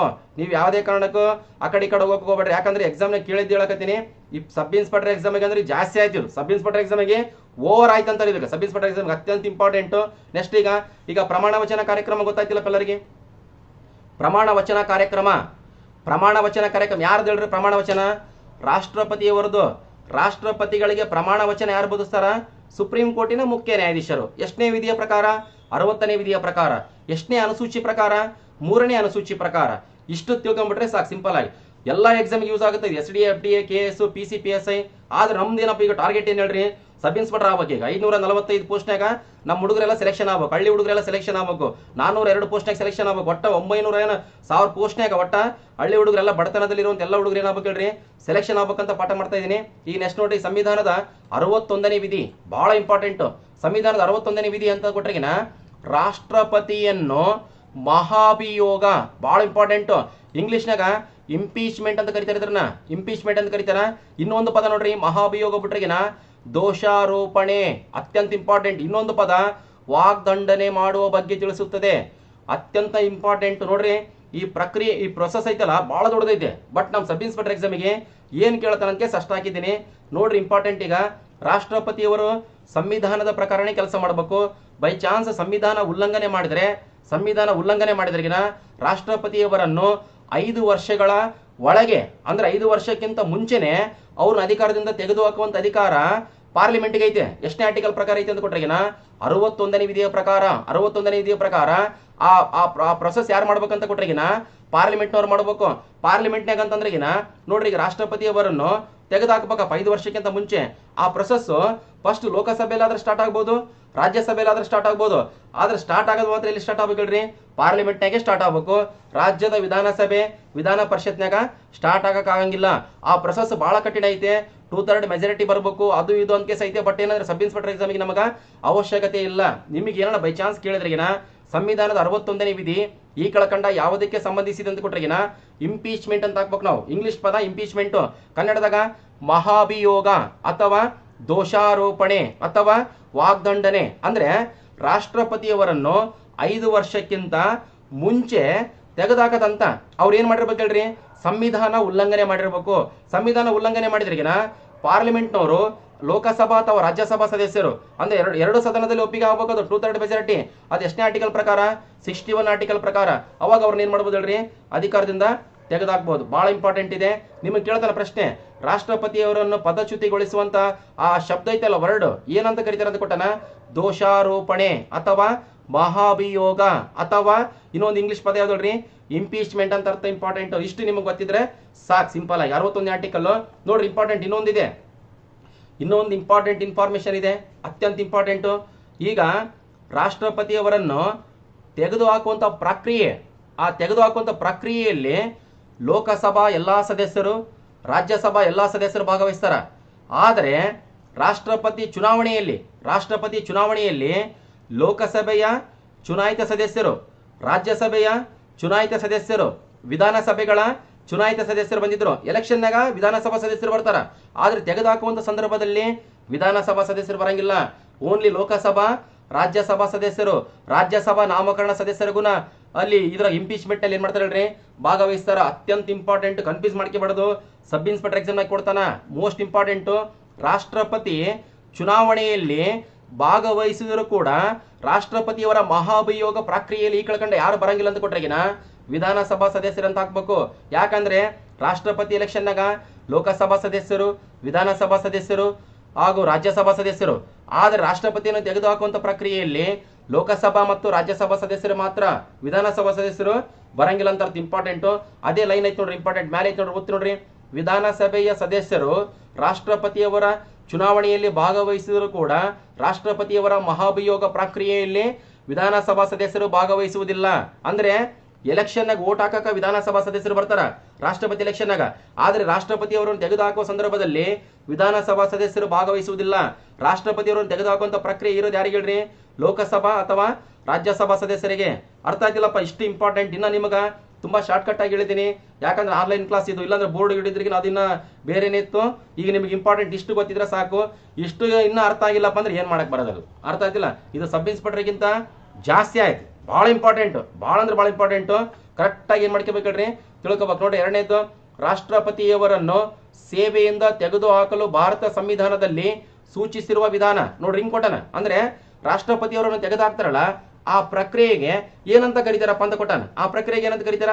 ಒಂದು ಮಹಾಭಿಯೋಗ ಅಥವಾ ದೋಷಾರೋಪಣೆ ಅಥವಾ ಇಂಪೀಚ್ಮೆಂಟ್ ಅಥವಾ ವಾಗ್ದಂಡನೆ. ಈ ಪದಗಳು ನಾವು ಆಪ್ಷನ್ಸ್ ಏನ್ ಮಾಡ್ಬೇಕ್ರಿ, ಹುಡುಕ್ಬೇಕು, ಇಂಪಾರ್ಟೆಂಟು. ಮತ್ತೆ ನೋಡ್ರಿ, ರಾಷ್ಟ್ರಪತಿಯವರು ಸಂವಿಧಾನ ಉಲ್ಲಂಘನೆ ಮಾಡಿದಾಗ ರಾಷ್ಟ್ರಪತಿಯವರು ಏನ್ ಮಾಡಿರ್ಬೇಕಲ್ರಿ, ಸಂವಿಧಾನ ಉಲ್ಲಂಘನೆ ಮಾಡಿರ್ಬೇಕು. ಅಂತ ಸಂದರ್ಭದಲ್ಲಿ ಮಾತ್ರ ಏನ್ ಮಾಡ್ಬೋದು, ಮಹಾಭಿಯೋಗ, ದೋಷಾರೋಪಣೆ, ವಾಗ್ದಂಡನೆ ಪ್ರಕ್ರಿಯೆ ಮುಖಾಂತರ ಸಂಸತ್ತು ತೆಗೆದು ಹಾಕಬಹುದು ಅಂತಿದೆ. ಇದುವರೆಗೆ ಒಬ್ಬರನ್ನಗುನ ರಾಷ್ಟ್ರಪತಿಗಳನ್ನ ಅಧಿಕಾರದಿಂದ ತೆಗೆದುಹಾಕಿಲ್ಲ. ಮೋಸ್ಟ್ ಇಂಪಾರ್ಟೆಂಟ್, ಅಷ್ಟು ಗೊತ್ತಿರಲಿ. ಆಮೇಲೆ ಸಂವಿಧಾನದ 62ನೇ ವಿಧಿ ಅಷ್ಟೇನು ಇಂಪಾರ್ಟೆಂಟ್ ಅಲ್ಲ, ರಾಷ್ಟ್ರಪತಿ ಹುದ್ದೆ ಖಾಲಿಯಾದಾಗ ಚುನಾವಣೆ ನಡೆಸುವುದಂತಿದೆ. ಬಟ್ ಏನಂತಂದ್ರೆ ನಿಮ್ಮ ಹತ್ರ ಮನಸ್ಸು ಗಟ್ಟಿರ್ಬೇಕು. ಯಾಕಂದ್ರೆ ನಮ್ಗೆ 5 ವರ್ಷ 6 ವರ್ಷದಿಂದ ಸ್ಟಡಿ ಮಾಡ್ತಾನೆ ಇದ್ದಾರೆ ಹುಡುಗರು, ಆ ಹುಡುಗರು ಸೆಲೆಕ್ಷನ್ ಆಗೋಡ್ರು. ಈ ಹುಡುಗರು ಏನಪ್ಪ ಅಂತಂದ್ರೆ ಕೆಲವೊಬ್ರು ಏನು ಓದ್ತಾರ ಅಂಬೋದು ಗೊತ್ತಿಲ್ಲ. ಅದಕ್ಕೆ ನಾವೇನು ಮಾಡ್ಬೇಕು ಹೇಳ್ರಿ, ಎಕ್ಸಾಮ್ನಾಗ ಏನು ಕೇಳ್ತಾನ ಅಷ್ಟು ಮಾತ್ರ ಓದ್ಬೇಕು. ಎಕ್ಸಾಮ್ನಾಗ ಏನು ಕೇಳ್ತಾನಪ್ಪ, ಒಂದು 15 ಪ್ರಶ್ನೆ ಕೊಡ್ತಾನೆ ಸಂವಿಧಾನಕ್ಕೆ ಸಂಬಂಧಪಟ್ಟಂತೆ, 15ಕ್ಕೆ 15 ಹಾಕ್ಬೇಕ, ಅದು ಇಂಪಾರ್ಟೆಂಟ್. 15ಕ್ಕೆ 15 ಒಂದು ಮಿಸ್ ಮಾಡಕ್ ಹೋಗ್ಬಾರ್ದು ನಾವು. ಯಾವನೋ 4 ವರ್ಷದಿಂದ ಓದಕತ್ತಾನ, 5 ವರ್ಷದಿಂದ ಓದಕತ್ತಾನ, ಅವನಿಗೆ ನಾವು ಕ್ಯಾಲ್ಕುಲೇಷನ್ ಮಾಡ್ಕೋಬಾರ್ದ. ನಾವೇನು ಓದಕತ್ತೀವಿ ಅವನೇನು ಓದಕ ಯಾರಿಗೆ ಗೊತ್ತಾವಂದ್ರು. ಅವನು 1ನೇ ವಿಧಿ, 2ನೇ ವಿಧಿ, 3ನೇ ವಿಧಿ, 4ನೇ ವಿಧಿ, ಈ 395 ಆರ್ಟಿಕಲ್ಸ್ ಓದ್ತಿರ್ತಾನೆ, 450 ಆರ್ಟಿಕಲ್ಸ್ ಓದ್ತಾನೆ. ಬಟ್ ಅವೆಲ್ಲ ಎಕ್ಸಾಮ್ನಾಗ ಕೇಳಂಗಿಲ್ಲ. ನಮಗೇನಂದ್ರೆ ಹೇಳ್ರಿ, ಸ್ಮಾರ್ಟ್ ವರ್ಕ್ ಮಾಡ್ಬೇಕ. ಎಕ್ಸಾಮ್ನಾಗ ಏನು ಕೇಳ್ತಾನ ಅಷ್ಟು ಮಾತ್ರ ಓದ್ಬೇಕು. ಈಗ ನೋಡ್ರಿ ಇಂಪಾರ್ಟೆಂಟ್, ರಾಷ್ಟ್ರಪತಿ ಮತ್ತು ಉಪರಾಷ್ಟ್ರಪತಿಗಳ ಅನುಪಸ್ಥಿತಿಯಲ್ಲಿ ರಾಷ್ಟ್ರಪತಿಗಳ ಕಾರ್ಯವನ್ನು ಸುಪ್ರೀಂ ಕೋರ್ಟಿನ ಮುಖ್ಯ ನ್ಯಾಯಾಧೀಶರು ನಿರ್ವಹಿಸುತ್ತಾರೆ ಅಂತಿದೆ. ಅಂದ್ರೆ ನೋಡ್ರಿ ಇಂಪಾರ್ಟೆಂಟ್ ಏನಪ್ಪ ಅಂತಂದ್ರೆ ಈಗ ರಾಷ್ಟ್ರಪತಿ ಹುದ್ದೆ ಖಾಲಿ ಆಯ್ತು. ರಾಷ್ಟ್ರಪತಿ ಹುದ್ದೆ ಖಾಲಿ ಆದಾಗ ಹಂಗಾಮಿ ರಾಷ್ಟ್ರಪತಿಗಳಾಗಿ ಉಪರಾಷ್ಟ್ರಪತಿಗಳು ಬರ್ತಾರೆ ಕೆಲಸ ಮಾಡಕ್ಕೆ. ಉಪರಾಷ್ಟ್ರಪತಿ ಹುದ್ದೆಗೂ ಖಾಲಿ ಇತ್ತು ಅಂತಿದ್ದಾರೆ. ಆ ಸಂದರ್ಭದಲ್ಲಿ ರಾಷ್ಟ್ರಪತಿ ಹುದ್ದೆ ಖಾಲಿ ಐತೆ, ಉಪರಾಷ್ಟ್ರಪತಿ ಹುದ್ದೆ ಖಾಲಿ ಐತೆ ಅಂದ್ರೆ ಹಂಗಾಮಿ ರಾಷ್ಟ್ರಪತಿಗಳಾಗಿ ಸುಪ್ರೀಂ ಕೋರ್ಟಿನ ಮುಖ್ಯ ನ್ಯಾಯಾಧೀಶರು ಕೆಲಸ ಮಾಡ್ತಾರೆ. ಬಹಳ ಇಂಪಾರ್ಟೆಂಟು. ಒಂದು ಸಂದರ್ಭ ಒದಗಿ ಬಂದಿತ್ತು, ನ್ಯಾಯಮೂರ್ತಿ ಮೊಹಮ್ಮದ್ ಹಿದಾಯತುಲ್ಲಾ ಅವ್ರಿಗೂ ಹಂಗಾಮಿ ರಾಷ್ಟ್ರಪತಿಗಳಾಗಿ ಕೆಲಸ ಮಾಡಿದ್ದಾರೆ. ಮತ್ತೆ ನಮ್ಮ ಕರ್ನಾಟಕದಿಂದ ಬಿಡಿ ಜತ್ತಿ, ಬಸಪ್ಪ ದಾನಪ್ಪ ಜತ್ತಿ ಅಂತ ಉಪರಾಷ್ಟ್ರಪತಿಗಳಾಗಿದ್ದರು. ರಾಷ್ಟ್ರಪತಿ ಹುದ್ದೆ ಖಾಲಿ ಆದಾಗ ಹಂಗಾಮಿ ರಾಷ್ಟ್ರಪತಿಗಳಾಗಿ ಕೆಲಸ ಮಾಡಿದ್ದಾರೆ. ಅದು ಬಂದಾಗ ನೋಡೋಣ ಅಂತ. ಇಷ್ಟು ಇಂಪಾರ್ಟೆಂಟ್. ನಿಮಗೇನು ಗೊತ್ತಿರ್ಬೇಕಂದ್ರೆ ರಾಷ್ಟ್ರಪತಿ ಹುದ್ದೆ ಖಾಲಿ ಆಯಿತು, ಉಪರಾಷ್ಟ್ರಪತಿ ಹುದ್ದೆ ಖಾಲಿ ಆಯಿತು, ಮತ್ತೆ ಹಂಗಾಮಿ ರಾಷ್ಟ್ರಪತಿಯಾಗಿ ಯಾರು ಕೆಲಸ ಮಾಡ್ತಾರೆ ಅಂತ ಕೊಟ್ರೆ ಸುಪ್ರೀಂ ಕೋರ್ಟಿನ ಮುಖ್ಯ ನ್ಯಾಯಾಧೀಶರು. ಅತ್ಯಂತ ಇಂಪಾರ್ಟೆಂಟು, ಕರೆಕ್ಟಾಗಿ ತಿಳ್ಕೋಬೇಕು. ಎಕ್ಸಾಮಿಗೆ ಏನು ಬರ್ತಾವ ಅಷ್ಟೇ ಹೇಳಕತ್ತೀನಿ. PS ಎಕ್ಸಾಮಿಗೆ ಅದು ಬಹಳ ಇಂಪಾರ್ಟೆಂಟ್ ಇದೆ. ಇದು ಕರೆಕ್ಟಾಗಿ ಯಾರಿಗೆ ಅರ್ಥ ಆಗತ್ತದಂತಂದ್ರೆ ಅವ್ರು ನೆಕ್ಸ್ಟ್ ಸಂವಿಧಾನನೇ ಓದೋದು ಬೇಕಾಗಿಲ್ಲ, ಅಷ್ಟು ಇಂಪಾರ್ಟೆಂಟ್ ಇದೆ. ನೆಕ್ಸ್ಟ್ ನೋಡ್ರಿ, ಸಂವಿಧಾನದ 71ನೇ ವಿಧಿ. ಸಂವಿಧಾನದ 71ನೇ ವಿಧಿ ನಿಮಗೇನಲ್ಲಿ ಎಲ್ಲ ಆರ್ಟಿಕಲ್ ಕೊಡಂಗಿಲ್ಲ, ಸಂವಿಧಾನದ 71ನೇ ವಿಧಿ. 71ನೇ ವಿಧಿ ಯಾವುದಕ್ಕೆ ಸಂಬಂಧಪಟ್ಟದ್ದು ನೋಡ್ರಿ, ರಾಷ್ಟ್ರಪತಿ ಮತ್ತು ಉಪರಾಷ್ಟ್ರಪತಿ ಚುನಾವಣಾ ವಿವಾದಗಳನ್ನು ಸುಪ್ರೀಂ ಕೋರ್ಟ್ ಬಗೆಹರಿಸುತ್ತದೆ. ನಮಗೆ ಕೇಳೋಣ ಪ್ರಶ್ನೆ, FD ಅದ ಕೊಟ್ಟ ಏನಂತಂದ್ರೆ ರಾಷ್ಟ್ರಪತಿ ಮತ್ತು ಉಪರಾಷ್ಟ್ರಪತಿ ಚುನಾವಣಾ ವಿವಾದಗಳನ್ನು ಸುಪ್ರೀಂ ಕೋರ್ಟ್ ಬಗೆಹರಿಸಿದರೆ ಎಷ್ಟನೇ ಆರ್ಟಿಕಲ್ ಪ್ರಕಾರ ಅಂತ ಕೊಟ್ಟಿದ್ದಾನೆ? 71ನೇ ವಿಧಿಯ ಪ್ರಕಾರ. ಬಹಳ ಇಂಪಾರ್ಟೆಂಟು. ಈಗ ರಾಷ್ಟ್ರಪತಿ ಮತ್ತು ಉಪರಾಷ್ಟ್ರಪತಿ ಚುನಾವಣೆಗೆ ಸಂಬಂಧಪಟ್ಟಂತೆ ಏನಾದರೂ ವಿವಾದಗಳು ಉಂಟಾದ್ರೆಗಿನ ಆ ಒಂದು ವಿವಾದವನ್ನು ಬಗೆಹರಿಸುವಂತ ಅಧಿಕಾರ ಯಾರಿಗೈತೆ? ಸುಪ್ರೀಂ ಕೋರ್ಟಿಗಿದೆ. ಆದ್ರೆ ಎಷ್ಟನೇ ಆರ್ಟಿಕಲ್ ಪ್ರಕಾರ ಅಂತ ಕೊಟ್ರೆಗಿನ 71ನೇ ವಿಧಿಯ ಪ್ರಕಾರ. Most important. ಮತ್ತೆ ಇನ್ನೊಂದೇನಂತ ಕೊಟ್ರೆಗಿನ ರಾಷ್ಟ್ರಪತಿಯವರು ರಾಜೀನಾಮೆ ಸಲ್ಲಿಸಬೇಕಾದರೆ ಉಪರಾಷ್ಟ್ರಪತಿಯವರಿಗೆ ಸಲ್ಲಿಸತಕ್ಕದ್ದು. ಅಂದ್ರೆ ರಾಷ್ಟ್ರಪತಿಯವರು ರಾಜೀನಾಮೆ ಕೊಡ್ಬೇಕಂತಂದ್ರೆ ಉಪರಾಷ್ಟ್ರಪತಿಯವರಿಗೆ ಕೊಡಬೇಕು, ಉಪರಾಷ್ಟ್ರಪತಿಯವರು ರಾಜೀನಾಮೆ ಕೊಡ್ಬೇಕಂದ್ರೆ ರಾಷ್ಟ್ರಪತಿಯವರಿಗೆ ಕೊಡಬೇಕು. ನಮ್ಮ ಸಬ್ ಇನ್ಸ್ಪೆಕ್ಟರ್ ಎಕ್ಸಾಮ್ ಇಷ್ಟೇ ಕೊಡ್ತಾನೆ ಪ್ರಶ್ನೆ, ರಾಷ್ಟ್ರಪತಿಯವರು ತಮ್ಮ ರಾಜೀನಾಮೆ ಪತ್ರವನ್ನು ಈ ಕೆಳಕಂಡ ಯಾರಿಗೆ ಸಲ್ಲಿಸತಕ್ಕದ್ದು? ಸುಪ್ರೀಂ ಕೋರ್ಟಿನ ಮುಖ್ಯ ನ್ಯಾಯಾಧೀಶರು, ಉಪರಾಷ್ಟ್ರಪತಿಗಳು, ಲೋಕಸಭಾ ಸ್ಪೀಕರ್, ಮೇಲಿನ ಯಾರು ಇಲ್ಲ ಅಂತ ಕೊಡ್ತಾನ. ನಾವೇನಂತ ಹಾಕ್ಬೇಕಲ್ರಿ? ಉಪರಾಷ್ಟ್ರಪತಿಗಳಂತ ಹಾಕ್ಬೇಕು. ರಾಷ್ಟ್ರಪತಿಯವರು ಉಪರಾಷ್ಟ್ರಪತಿಗಳಿಗೆ, ಉಪರಾಷ್ಟ್ರಪತಿಗಳು ರಾಷ್ಟ್ರಪತಿಗಳಿಗೆ ಏನ್ ಮಾಡ್ಬೇಕಲ್ರಿ? ಇದು ರಾಜೀನಾಮೆ ಪತ್ರವನ್ನು ಸಲ್ಲಿಸತಕ್ಕದ್ದು. ಆಮೇಲೆ ರಾಷ್ಟ್ರಪತಿಯವರು ಸಂಸತ್ತಿನ ಅವಿಭಾಜ್ಯ ಅಂಗವಾಗಿದ್ದಾರೆ. Most important. ಇದು 79ನೇ ಆರ್ಟಿಕಲ್ ಬರ್ತದ. ಪಾರ್ಲಿಮೆಂಟ್ ಬಂದಾಗ ಅದ್ರ ಬಗ್ಗೆ ಹೇಳೋಣ ಅಂತ. ನೆಕ್ಸ್ಟ್ ಇಂಪಾರ್ಟೆಂಟ್ ನೋಡ್ರಿ. ಮತ್ತೆ ರಾಷ್ಟ್ರಪತಿಯವರು ರಾಷ್ಟ್ರೀಯ ತುರ್ತು ಪರಿಸ್ಥಿತಿಯ ಸಂದರ್ಭದಲ್ಲಿ ಮೂಲಭೂತ ಹಕ್ಕುಗಳನ್ನು ತಾತ್ಕಾಲಿಕವಾಗಿ ರದ್ದು ಮಾಡಬಹುದು. ಒಂದು ಗೊತ್ತಿರಲಿ ಏನಪ್ಪಾ ಅಂತಂದ್ರೆ ಮೂಲಭೂತ ಹಕ್ಕುಗಳನ್ನು ರಾಷ್ಟ್ರೀಯ ತುರ್ತು ಪರಿಸ್ಥಿತಿಯ ಸಂದರ್ಭದಲ್ಲಿ ರಾಷ್ಟ್ರಪತಿಯವರು ಮಾತ್ರ ರದ್ದು ಮಾಡುವಂತ ಅಧಿಕಾರ ಐತೆ. ಅಂದ್ರೆ ಮೂಲಭೂತ ಹಕ್ಕುಗಳನ್ನು ಯಾರಪ್ಪ ರದ್ದುಪಡಿಸ್ತಾರ ಅಂತ ಕೊಟ್ರೆ ಈಗಿನ ನಾವೇನ್ ಹಾಕ್ಬೇಕು ಹೇಳ್ರಿ, ರಾಷ್ಟ್ರಪತಿಗಳು. ಯಾವುದೇ ಸಂದರ್ಭದಲ್ಲಿ ಅಲ್ಲ, ಮತ್ತೆ ಒಂದು ಸಂದರ್ಭದಲ್ಲಿ ಮಾತ್ರ. ಯಾವ ಸಂದರ್ಭದಲ್ಲಿ? ರಾಷ್ಟ್ರೀಯ ತುರ್ತು ಪರಿಸ್ಥಿತಿ ಸಂವಿಧಾನದ 352ನೇ ಆರ್ಟಿಕಲ್ ಪ್ರಕಾರ ಬರ್ತದ. ಅದು ಮುಂದೆ ನೋಡೋಣಂತ. ನಿಮಗೇನು ಗೊತ್ತಿರ್ಬೇಕು ಹೇಳ್ರಿ, ಮೂಲಭೂತ ಹಕ್ಕುಗಳನ್ನು ರದ್ದುಪಡಿಸುವಂತ ಅಧಿಕಾರ ಯಾರಿಗೈತಿ ಅಂತ ಕೊಟ್ರಿ, ಅದು ತಾತ್ಕಾಲಿಕವಾಗಿ ಯಾರಿಗೈತಿ ಹೇಳ್ರಿ, ರಾಷ್ಟ್ರಪತಿಗಳಿಗೆ. ಬಹಳ ಇಂಪಾರ್ಟೆಂಟ್. ಎಂತ ಸಂದರ್ಭದಲ್ಲಿ ಅಂತ ಕೊಟ್ರೆಗಿನ ತುರ್ತು ಪರಿಸ್ಥಿತಿಯ ಸಂದರ್ಭದಲ್ಲಿ. ಇಷ್ಟು ಇಂಪಾರ್ಟೆಂಟ್. ನಿಮ್ಗೆ ಏನಾನ ಡೌಟ್ಸ್ ಇದ್ರೆಗಿನ ಅದ್ರಾಗ ನೈಟ್ ಎಲ್ಲ ಮೆಸೇಜ್ ಮಾಡ್ರಿ. ಬೇಕಾದ್ರೆ ಡೌಟ್ಸ್ ಅಂತಂದ್ರೆ ನಿಮ್ಮ ಮೆಸೇಜ್ ಗಿಸೇಜ್ ನಾನು ಏನು ಓದಂಗಿಲ್ಲ. ನಿಮ್ದು ಏನಿದ್ರು ಸಜೆಷನ್ ಇದ್ರೆ ಮಾತ್ರ ಅದ್ರ ಏನ್ ಮಾಡ್ತೀನಿ ಹೇಳ್ರಿ, ಇಂಪ್ಲಿಮೆಂಟ್ ಮಾಡ್ತೀನಿ. ಅದು ಬಿಟ್ಟು ನಂದು ಹೈಟ್ 167 ಸೆಂಟಿಮೀಟರ್ ಐತಿ ಸರ್, 1 ಸೆಂಟಿಮೀಟರ್ ಹೆಚ್ಚಾಗಬೇಕಂದ್ರೆ ಏನ್ ಮಾಡ್ಬೇಕು, ನನಗೆ ಚೆಸ್ಟ್ ಇಲ್ಲ, ಚೆಸ್ಟ್ ಹೆಚ್ಚಾಗಬೇಕಂದ್ರೆ ಅವೆಲ್ಲ ನಮಗ ಕೊಡಕ್ ಟೈಮ್ ಇಲ್ಲ. ನಿಮಗೆಲ್ಲ ಸಜೆಷನ್ ಕೊಡಕ್ಕೆ ನಾವು ಖಾಲಿ ಕುಂತಿಲ್ಲ, ಗೊತ್ತಿರಲ್ಲ. ಇಂಪಾರ್ಟೆಂಟು ನಿಮ್ದು ಏನಾರ ಸಜೆಷನ್ ಇದ್ರೆ ಮಾತ್ರ, ಅಂದ್ರೆ ಇದಕ್ಕೆ ಸ್ಟಡಿಗೆ ಸಂಬಂಧಪಟ್ಟಂತಿದ್ರೆ ಮಾತ್ರ ಏನ್ ಮಾಡ್ತೀನಿ ಹೇಳ್ರಿ, ಅದನ್ನ ಕರೆಕ್ಟ್ ಆಗಿದ್ರೆ ಸ್ವೀಕರಿಸಿ ಇಂಪ್ಲಿಮೆಂಟ್ ಮಾಡ್ತೀನಿ. ಸರಿ ಸ್ಲೈಡ್ ಸರಿ ಕಾಣಿಸ್ತಾ ಇಲ್ಲ, ಧ್ವನಿ ಸರಿ ಕೇಳಿಸ್ತಾ ಇಲ್ಲ, ಅದಕ್ಕೆ ಬೇಕಾದ್ರೆ ಸರಿಪಡಿಸ್ಕೊಂಬಂತ. ಬಹಳ ಇಂಪಾರ್ಟೆಂಟ್ ಇದೆ. ಇನ್ನ ಬರ್ತಾ ಬರ್ತಾ ಬರ್ತಾ ಬರ್ತಾ ಕ್ವಾಲಿಟಿ ಮಾಡೋಣ ಕ್ಲಾಸು. ನೀವೇನ್ ಮಾಡಬೇಕು, ನಿಮ್ಮ ಸಹಕಾರ ಅತ್ಯಂತ ಇಂಪಾರ್ಟೆಂಟ್ ಇದೆ. ಮತ್ತೆ ರಾತ್ರಿ 11 ಗಂಟೆ ಕ್ಲಾಸ್ ಐತಿ, 11ರಿಂದ 12 ಗಂಟೆ ತನ. ಮತ್ತೆ ಇದು ಮುಂದುವರಿದ ಭಾಗ. ನೆಕ್ಸ್ಟ್ ನೋಡ್ರಿ ಇಂಪಾರ್ಟೆಂಟ್, ರಾಷ್ಟ್ರಪತಿಯವರ ಅಧಿಕಾರಗಳು. ರಾಷ್ಟ್ರಪತಿಯವರ ಅಧಿಕಾರ ಅಂದ್ರೆ ರಾಷ್ಟ್ರಪತಿಯವರು ಏನೇನು ಕೆಲಸ ಮಾಡ್ತಾರಂತ. ರಾಷ್ಟ್ರಪತಿ ಏನೇನು ಕೆಲಸ ಮಾಡ್ತಾರ ಎಲ್ಲವಷ್ಟು ಇಂಪಾರ್ಟೆಂಟ್ ಅಲ್ಲ, ಎಲ್ಲವಷ್ಟು ಇಂಪಾರ್ಟೆಂಟ್ ಅಲ್ಲ. ನೋಡ್ರಿ ಒಂದೊಂದು ಇಂಪಾರ್ಟೆಂಟ್ ಇದೆ. ಸಂವಿಧಾನದ 75ನೇ ವಿಧಿ ಒಂದ್ ನೋಡ್ರಿ, ಸ್ಲೈಡ್ ಎಲ್ಲರಿಗೂ ಕಾಣಿಸ್ತಾ ಇದೆಯಲ್ಲ. ಸಂವಿಧಾನದ 75ನೇ ವಿಧಿ. ಸಂವಿಧಾನದ 75ನೇ ವಿಧಿ ಪ್ರಧಾನಮಂತ್ರಿಯನ್ನು ನೇಮಕ ಮಾಡುವುದು. ನಿಮ್ ಪೊಲೀಸ್ ಕಾನ್ಸ್ಟೇಬಲ್ ಏನ್ ಕೊಡ್ತಾನಪ್ಪ, ಪ್ರಧಾನಮಂತ್ರಿಯನ್ನು ಯಾರು ನೇಮಕ ಮಾಡುತ್ತಾರೆ? ಯಾರು ಹೇಳ್ರಿ, ರಾಷ್ಟ್ರಪತಿಗಳು. ಅದೇ 75ನೇ ಆರ್ಟಿಕಲ್ ಪ್ರಕಾರ ಅಂತ ಸಬ್ ಇನ್ಸ್ಪೆಕ್ಟರ್ ಎಕ್ಸಾಮ್ ಕೊಟ್ಟಾನ. ನಾನು ಸಬ್ ಇನ್ಸ್ಪೆಕ್ಟರ್ ಎಕ್ಸಾಮ್ ಬರೆದಾಗ ಒಂದಿಸಿ ಬರೆಯದ ಕೊಟ್ಟಿದ್ದ 75ನೇ ವಿಧಿ ಅಂತ ಕೊಟ್ರೆಗಿನ ಪ್ರಧಾನಮಂತ್ರಿಯ ನೇಮಕ ಯಾರೆಂದ ಹೇಳ್ರಿ, ರಾಷ್ಟ್ರಪತಿಗಳಿಂದ. ಆಮೇಲೆ ಪ್ರಧಾನಮಂತ್ರಿ ನೇಮಕ ಯಾವ ಬೇಸ್ ಮೇಲೆ ಮಾಡ್ತಾರ ಅಂತ ಪ್ರಧಾನಮಂತ್ರಿ ಬಂದಾಗ ನೋಡೋಣ ಅಂತ. ಈಗ ನಿಮಗೇನು ಗೊತ್ತಿರ್ಬೇಕು ಹೇಳ್ರಿ, ಸಂವಿಧಾನದ 75ನೇ ವಿಧಿ. ಸಂವಿಧಾನದ 75ನೇ ವಿಧಿ ಅಂತ ಕೊಟ್ರೆಗಿನ ಪ್ರಧಾನಮಂತ್ರಿನ ನೇಮಕ ಮಾಡುವುದು. ಯಾರು ನೇಮಕ ಮಾಡ್ತಾರ, ರಾಷ್ಟ್ರಪತಿಗಳು. ಆಮೇಲೆ ಸಂವಿಧಾನದ 74ನೇ ವಿಧಿ ಬಹಳ ಇಂಪಾರ್ಟೆಂಟ್ ನೋಡ್ರಿ. ಸಂವಿಧಾನದ 74ನೇ ವಿಧಿ ಅಂತ ಕೊಟ್ರೆಗಿನ ಕೇಂದ್ರದ ಮಂತ್ರಿಗಳ ನೇಮಕ. ಕೇಂದ್ರದ ಅಂದ್ರೆ ಸೆಂಟ್ರಲ್ ಮಿನಿಸ್ಟರ್ನ ಎಲ್ಲರನ್ನ ನೇಮಕ ಮಾಡೋದು ರಾಷ್ಟ್ರಪತಿಗಳೇ. ಆದರೆ ಪ್ರಧಾನಮಂತ್ರಿಯ ಶಿಫಾರಸಿನ ಮೇರೆಗೆ. ಅದು ಗೊತ್ತಿರಬೇಕು. ರಾಷ್ಟ್ರಪತಿಗಳು ಏನೇ ಕೆಲಸ ಮಾಡಲಿ 90% ಪ್ರಧಾನಮಂತ್ರಿಗಳ ಶಿಫಾರಸು ಇದ್ದೇ ಇರುತ್ತದೆ. ಅತ್ಯಂತ ಇಂಪಾರ್ಟೆಂಟ್. ಕರೆಕ್ಟ್ ಆಗಿ ಕೇಳ್ರಿ. ನಮಗೇನು ಇಂಪಾರ್ಟೆಂಟ್ ಅಂತ ಕೊಟ್ರೆಗಿನ 74ನೇ ವಿಧಿ.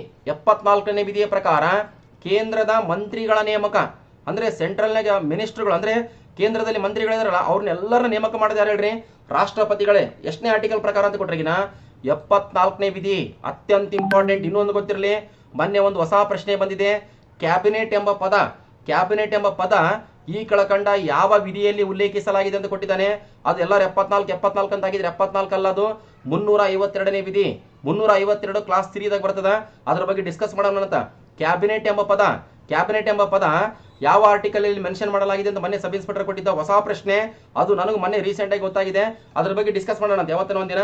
ಈಗ ನಿಮಗೇನು ಗೊತ್ತಿರಬೇಕು ಹೇಳ್ರಿ, ಕೇಂದ್ರದ ಮಂತ್ರಿಗಳನ್ನು ರಾಷ್ಟ್ರಪತಿಗಳು ಪ್ರಧಾನಮಂತ್ರಿಯ ಶಿಫಾರಸಿನ ಮೇರೆಗೆ ನೇಮಕ ಮಾಡುತ್ತಾರೆ. ನಿಮಗೇನು ಕೊಡ್ತಾನೆ ಪ್ರಶ್ನೆ ಪೊಲೀಸ್ ಎಕ್ಸಾಮ್ನಾಗ, ಕೇಂದ್ರದ ಮಂತ್ರಿಗಳನ್ನು ನೇಮಕ ಮಾಡುವವರು ಯಾರು ಅಂತ ಕೊಡ್ತಾನ, ರಾಷ್ಟ್ರಪತಿ ಅಂತ ಹಾಕ್ಬೇಕು. ಎಷ್ಟನೇ ಆರ್ಟಿಕಲ್ ಪ್ರಕಾರ, 74ನೇ ವಿಧಿಯ ಪ್ರಕಾರ. ಎಷ್ಟು ನೋಡ್ರಿ, 76ನೇ ವಿಧಿ. 76ನೇ ವಿಧಿ ಮೋಸ್ಟ್ ಇಂಪಾರ್ಟೆಂಟ್.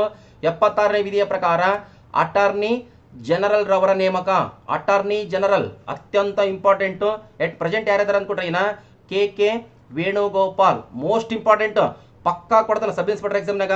ಅಟಾರ್ನಿ ಜನರಲ್ ಯಾರಪ್ಪ ಅಂತ ಕೊಟ್ರೆಗಿನ ಕೆ ವೇಣುಗೋಪಾಲ್. ಅವರ ನೇಮಕ ಮಾಡಿದ್ದಾರೆ ಅಂತ ಕೊಟ್ರೆಗಿನ ರಾಷ್ಟ್ರಪತಿಗಳು. ರಾಷ್ಟ್ರಪತಿಗಳು ಯಾರ ಶಿಫಾರಸಿನ ಮೇರೆಗೆ, ಪ್ರಧಾನಮಂತ್ರಿಯವರ ಶಿಫಾರಸಿನ ಮೇರೆಗೆ. ಎಷ್ಟನೇ ಆರ್ಟಿಕಲ್ ಪ್ರಕಾರ ಅಂತ ಕೊಟ್ರೆಗಿನ 76. 76ನೇ ವಿಧಿ ಅಂದ್ರೆ ಟಕ್ ಅಂತ ನಮಗ ಅಟಾರ್ನಿ ಜನರಲ್ ಅಂಕೆಸೆ ನೆನ್ಪು ಬರ್ಬೇಕು. ಇಷ್ಟು ಇಂಪಾರ್ಟೆಂಟ್.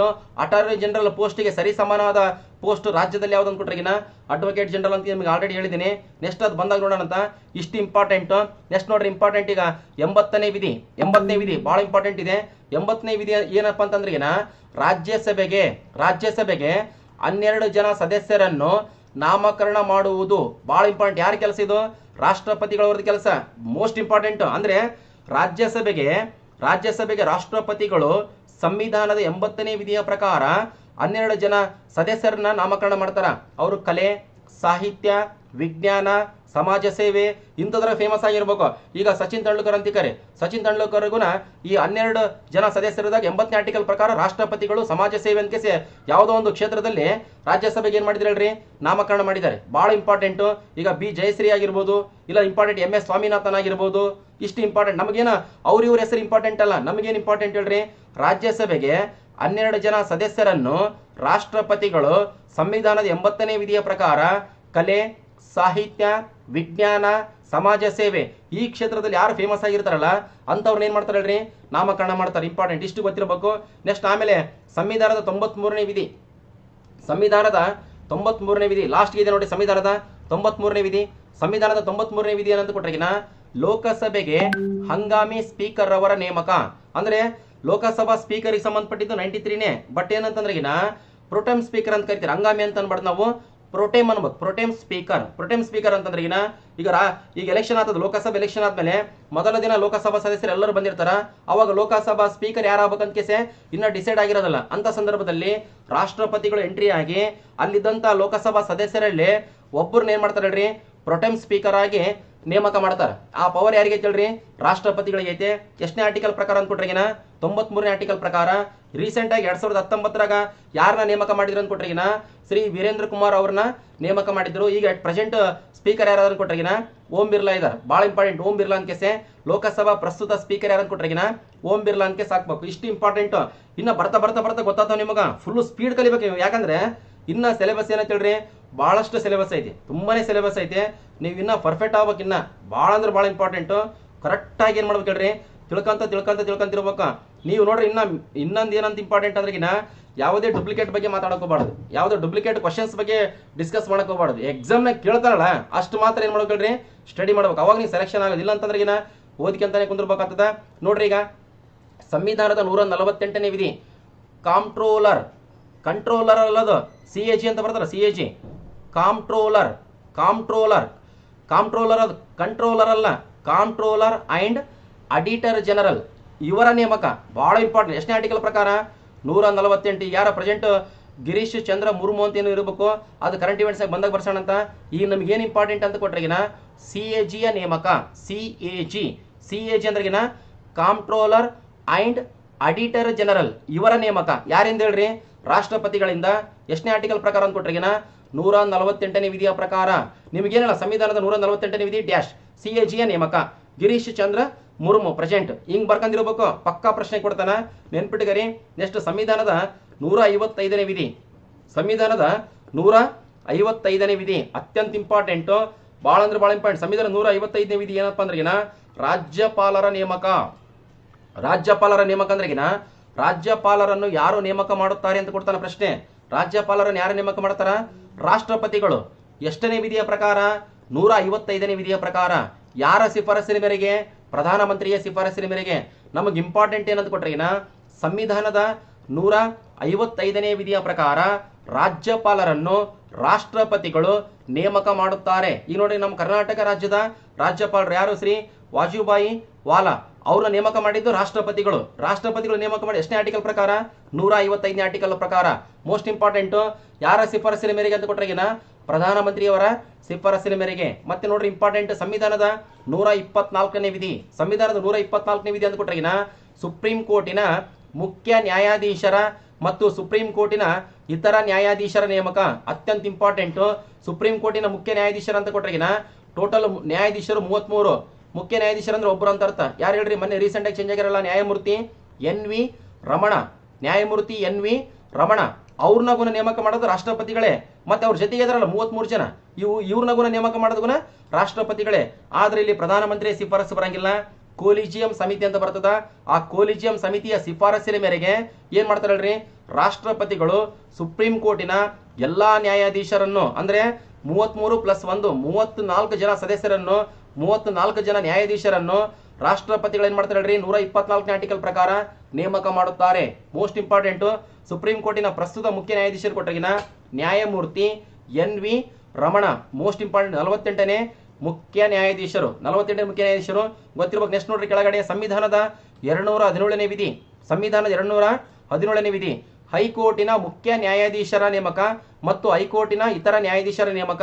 ಅಂದ್ರೆ ಏನ್ ಇಂಪಾರ್ಟೆಂಟ್ ಅಪ್ಪ ಅಂತ ಕೊಟ್ರೆಗಿನ, ಹೈಕೋರ್ಟ್ ಅಂದ್ರೆ ಟೋಟಲ್ ನಮ್ಮ ಭಾರತದ ಟೋಟಲ್ ಹೈಕೋರ್ಟ್ಗಳ ಸಂಖ್ಯೆ ಎಷ್ಟು ಅದಾವ ಹೇಳ್ರಿ? 25 ಇದಾವೆ. ಹೈಕೋರ್ಟ್ಗಳ ಸಂಖ್ಯೆ ಎಷ್ಟು? ಟೋಟಲ್ 25 ಅದಾವ. 25 ಹೈಕೋರ್ಟ್ ಇದಾವೆ. 25 ಹೈಕೋರ್ಟಿಗೆ ನ್ಯಾಯಾಧೀಶರ ನೇಮಕ ಮಾಡೋದು ರಾಷ್ಟ್ರಪತಿಗಳೇ. 25 ಹೈಕೋರ್ಟಿಗೆ 25 ಜನ ಮುಖ್ಯ ನ್ಯಾಯಾಧೀಶರ ನೇಮಕ ಮಾಡೋದು ರಾಷ್ಟ್ರಪತಿಗಳೇ. ಆದರೆ ಪ್ರಧಾನಮಂತ್ರಿಯ ಶಿಫಾರಸ್ ಇಲ್ಲ. ಇಲ್ಲಿ ಯಾರ ಶಿಫಾರಸ್ ಹೇಳ್ರಿ? ಕೊಲಿಜಿಯಂ ಸಮಿತಿಯ ಶಿಫಾರಸ್ ಅಂತ ಅರ್ಥ. ನಿಮಗೇನು ಕೊಡ್ತಾನ ಪ್ರಶ್ನೆ ಅಂತ ಕೊಟ್ರೆ ಏನ, ರಾಷ್ಟ್ರಪತಿಗಳು ಸಂವಿಧಾನದ 217ನೇ ಆರ್ಟಿಕಲ್ ಪ್ರಕಾರ ಹೈಕೋರ್ಟಿನ ಮುಖ್ಯ ನ್ಯಾಯಾಧೀಶರನ್ನು ಹಾಗೂ ಇತರ ನ್ಯಾಯಾಧೀಶರನ್ನು ರಾಷ್ಟ್ರಪತಿಗಳು ಕೊಲಿಜಿಯಂ ಸಮಿತಿಯ ಶಿಫಾರಸಿನ ಮೇರೆಗೆ ನೇಮಕ ಮಾಡುತ್ತಾರೆ. ಅತ್ಯಂತ ಇಂಪಾರ್ಟೆಂಟು. ಕರೆಕ್ಟಾಗಿ ಏನು ಮಾಡ್ಕೋಬೇಕಲ್ರಿ, ನಾವು ತಿಳ್ಕೋಬೇಕು. ಈಗ ನಮ್ಮ ಕರ್ನಾಟಕ ಹೈಕೋರ್ಟಿನ ಮುಖ್ಯ ನ್ಯಾಯಾಧೀಶರು ಅಂತ ಕೊಟ್ರೆಗಿನ ನ್ಯಾಯಮೂರ್ತಿ ಅಭಯ್ ಶ್ರೀನಿವಾಸ್ ಓಕಾ, ನ್ಯಾಯಮೂರ್ತಿ ಅಭಯ್ ಶ್ರೀನಿವಾಸ್ ಓಕಾ ಅಂತಿದ್ದಾರೆ. ಪಕ್ಕಾ ಪ್ರಶ್ನೆ ಕೊಡ್ತಾನೆ. ಕರ್ನಾಟಕ ಹೈಕೋರ್ಟಿನ ಮುಖ್ಯ ನ್ಯಾಯಾಧೀಶನ ಕೊಡಬೇಕು, ಇಲ್ಲ ಸುಪ್ರೀಂ ಕೋರ್ಟಿನ ಮುಖ್ಯ ನ್ಯಾಯಾಧೀಶ ಹೆಸರು ಕಂಪಲ್ಸರಿಗೆ ನಮ್ಮ ಸಬ್ ಇನ್ಸ್ಪೆಕ್ಟರ್ ಎಕ್ಸಾಮ್ನಾಗ ಕೇಳ್ತಾನ. ನಾವು ಕರೆಕ್ಟ್ ಆಗಿರ್ಬೇಕು. ನಿಮ್ಗೇನಪ್ಪ ಯಾರನ್ನ ಕೇಳಿದ್ರೆ ಅಂತಿಕರೆ ಹೈಕೋರ್ಟ್ ನ್ಯಾಯಾಧೀಶರನ್ನ ಯಾರು ನೇಮಕ ಮಾಡುತ್ತಾರೆ? ನೀವೇನಂತ ಹೇಳ್ಬೇಕು ಹೇಳ್ರಿ? ರಾಷ್ಟ್ರಪತಿಗಳು. ಎಷ್ಟನೇ ಆರ್ಟಿಕಲ್ ಪ್ರಕಾರ? 217ನೇ ಆರ್ಟಿಕಲ್ ಪ್ರಕಾರ. ಸುಪ್ರೀಂ ಕೋರ್ಟ್ ಜಡ್ಜಸ್ನ ಯಾರು ನೇಮಕ ಮಾಡುತ್ತಾರೆ? ರಾಷ್ಟ್ರಪತಿಗಳು. ಎಷ್ಟನೇ ಆರ್ಟಿಕಲ್ ಪ್ರಕಾರ? 124ನೇ ಆರ್ಟಿಕಲ್ ಪ್ರಕಾರ. ನಮ್ಮ ಭಾರತದಲ್ಲಿ ಒಟ್ಟು ಹೈಕೋರ್ಟ್ಗಳ ಸಂಖ್ಯೆ ಎಷ್ಟು ಅದಾವ ಹೇಳ್ರಿ? 25 ಇದಾವೆ. 25 ಹೈಕೋರ್ಟ್ ಇದಾವ. ಯಾವ್ಯಾವ ಅಂತ ಕೇಳಂಗಿಲ್ಲ. ಅತ್ಯಂತ ದೊಡ್ಡ ಹೈಕೋರ್ಟ್ ಕೊಟ್ರೆಗಿನ ಅಲಹಾಬಾದ್ನಾಗ ಐತಲ್ಲ, ಯಾವ್ದು ಹೇಳ್ರಿ? ಉತ್ತರ ಪ್ರದೇಶ ಐತಲ್ಲ, ಅಲಹಾಬಾದ್ ಹೈಕೋರ್ಟ್. ಮುಂದೆ ನಿಮ್ಗೆ ಬರ್ತಾವ.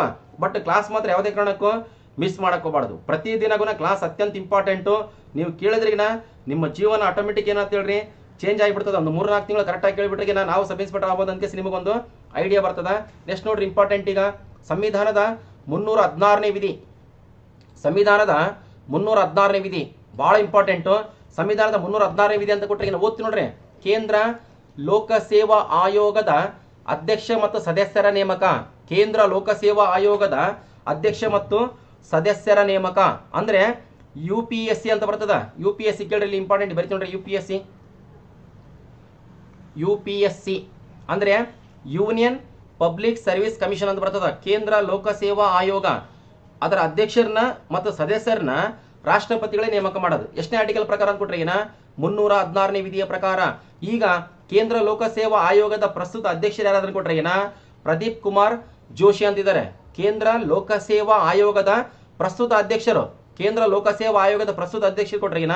ಪ್ರದೀಪ್ ಕುಮಾರ್ ಜೋಶಿ. Pradeep Kumar Joshi most important. ಕೇಂದ್ರ ಲೋಕಸೇವಾ ಆಯೋಗದ ಅಧ್ಯಕ್ಷರು. ಅದೇ ನಮ್ಮ ಕರ್ನಾಟಕ ಲೋಕಸೇವಾ ಆಯೋಗದ ಅಧ್ಯಕ್ಷರು ಕೊಟ್ರೆಗಿನ ಶಿವಶಂಕರಪ್ಪ ಸಾವುಕಾರ ಅಂತ ಮೊನ್ನೆ ರೀಸೆಂಟ್ ಆಗಿ ಅಪಾಯಿಂಟ್ ಆಗ್ಯಾರ. ಅವ್ರಿಗೂ 316ನೇ ಆರ್ಟಿಕಲ್ ಪ್ರಕಾರನೇ ಅಪಾಯಿಂಟ್ ಆಗಿದ್ದು. ಆದ್ರೆ ಅವ್ರನ್ನ ಅಪಾಯಿಂಟ್ ಮಾಡಿದ್ದಾರೆ ಅಂತ ಕೊಟ್ರೆಗಿನ ರಾಜ್ಯಪಾಲರು. ಆದ್ರೆ ಕೇಂದ್ರ ಲೋಕಸೇವಾ ಆಯೋಗದ ಅಧ್ಯಕ್ಷರ ನೇಮಕ ಮಾಡೋದು ಯಾರು ಅಂತ ಕೊಟ್ರೆಗಿನ ರಾಷ್ಟ್ರಪತಿಗಳು. ಎಷ್ಟನೇ ಆರ್ಟಿಕಲ್ ಪ್ರಕಾರ?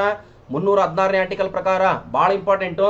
ಕೇಂದ್ರ ಲೋಕಸೇವಾ ಆಯೋಗದ ಪ್ರಸ್ತುತ ಅಧ್ಯಕ್ಷರು ಕೊಟ್ರೆಗಿನ ಪ್ರದೀಪ್ ಕುಮಾರ್ ಜೋಶಿ. ಪ್ರದೀಪ್ ಕುಮಾರ್ ಜೋಶಿ ಅಂತಿದ್ದಾರೆ. ಪರ್ಫೆಕ್ಟ್ ಆಗಿ ಏನ್ ಮಾಡ್ಕೋಬೇಕು, ನೀವು ನೆನಪಿಟ್ಕೋಬೇಕು. ಬಹಳ ಇಂಪಾರ್ಟೆಂಟು. ಕೇಂದ್ರ ಲೋಕಸೇವಾ ಆಯೋಗದ ಅಧ್ಯಕ್ಷರು ಅಂತ ಕೊಟ್ಟಿರ್ತಾನ PS ಎಕ್ಸಾಮ್ನಾಗ. ಪ್ರದೀಪ್ ಕುಮಾರ್ ಜೋಶಿ ಅಂತ ಹಾಕ್ಬೇಕು. ಅವ್ರನ್ನ ಅಪಾಯಿಂಟ್ ಮಾಡೋದು ಯಾರು ಹೇಳ್ರಿ? ರಾಷ್ಟ್ರಪತಿಗಳು.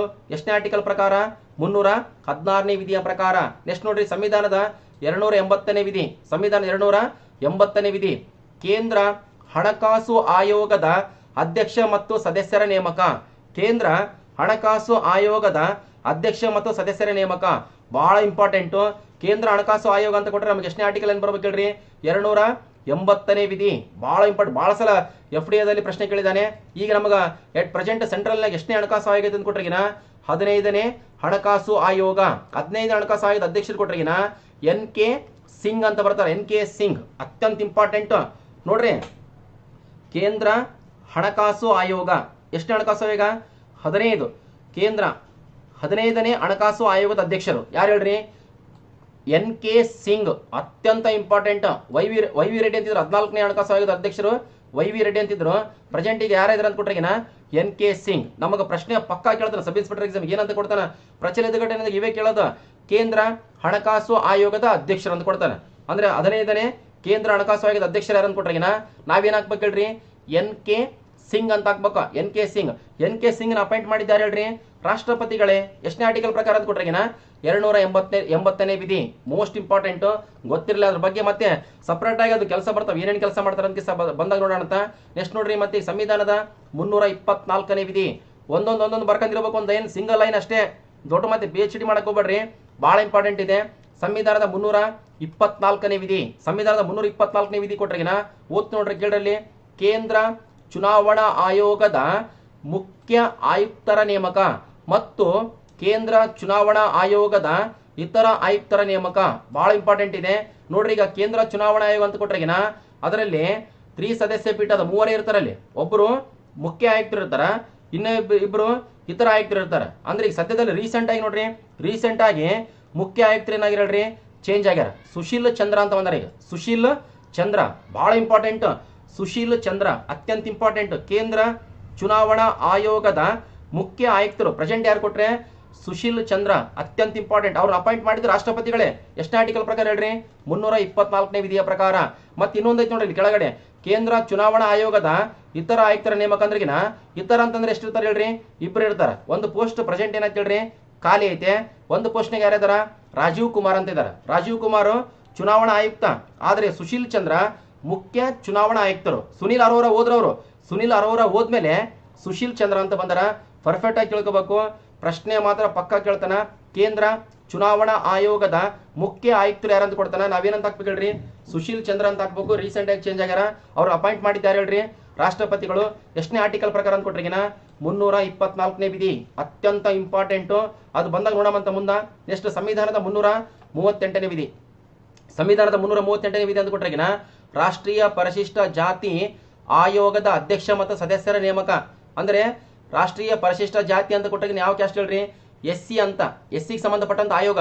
ರಾಷ್ಟ್ರೀಯ ಪರಿಶಿಷ್ಟ ಜಾತಿ ಆಯೋಗದ ಅಧ್ಯಕ್ಷ ಮತ್ತು ಸದಸ್ಯರನ್ನ ಯಾರು ನೇಮಕ ಮಾಡ್ತಾರ ಅಂತ ಕೊಟ್ಟಾಗಿನ ರಾಷ್ಟ್ರಪತಿಗಳು ಮಾಡ್ತಾರ.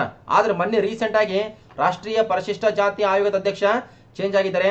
ಅವ್ರ ಹೆಸರು ನೋಡ್ರಿ ಹೇಳ್ತೀನಿ, ವಿಜಯ್ ಸಂಪ್ಲಾ ಅಂತ. ಬಹಳ ಇಂಪಾರ್ಟೆಂಟ್. ವಿಜಯ್ ಸಂಪ್ಲಾ ಅತ್ಯಂತ ಇಂಪಾರ್ಟೆಂಟ್. ರೀಸೆಂಟ್ ಆಗಿ ಚೇಂಜ್ ಆಗ್ಯಾರ. ಕೇಳ್ತಾನ ಪ್ರಶ್ನೆ, ರಾಷ್ಟ್ರೀಯ ಪರಿಶಿಷ್ಟ ಜಾತಿ ಆಯೋಗದ ಅಧ್ಯಕ್ಷರು ಅಂತ ಕೊಡ್ತಾನ. ನಾವೇನಂತ ಹಾಕ್ಬೇಕು ಹೇಳ್ರಿ? ವಿಜಯ್ ಸಂಪ್ಲಾ. ವಿಜಯ್ ಸಂಪ್ಲಾ ರೀಸೆಂಟ್ ಆಗಿ ಚೇಂಜ್ ಆಗಿದ್ದಾರೆ. ಪರ್ಫೆಕ್ಟ್ ಆಗಿ ನೆನ್ಪಿಟ್ಕೋಬೇಕು. ಇದಕ್ಕಿಂತ ಮುಂಚೆ ಯಾರಿದ್ರು ಇಂಪಾರ್ಟೆಂಟ್ ಅಲ್ಲ, ಎಟ್ ಪ್ರೆಸೆಂಟ್ ಯಾರಿದ್ರು ಇಂಪಾರ್ಟೆಂಟ್. ಯಾರು ಹೇಳ್ರಿ? ವಿಜಯ್ ಸಂಪ್ಲಾ. ವಿಜಯ್ ಸಂಪ್ಲಾ ಅತ್ಯಂತ ಇಂಪಾರ್ಟೆಂಟ್. ವಿಜಯ್ ಸಂಪ್ಲಾ ರಾಷ್ಟ್ರೀಯ ಪರಿಶಿಷ್ಟ ಜಾತಿ ಆಯೋಗದ ಅಧ್ಯಕ್ಷರು. ಎಷ್ಟು ಇಂಪಾರ್ಟೆಂಟ್? ಸಂವಿಧಾನದ 338A ಅಂತ ಆರ್ಟಿಕಲ್ ಐತೆ, ಅಲ್ಲಿ ಇಂಪಾರ್ಟೆಂಟ್ ರಾಷ್ಟ್ರೀಯ ಪರಿಶಿಷ್ಟ ಪಂಗಡ.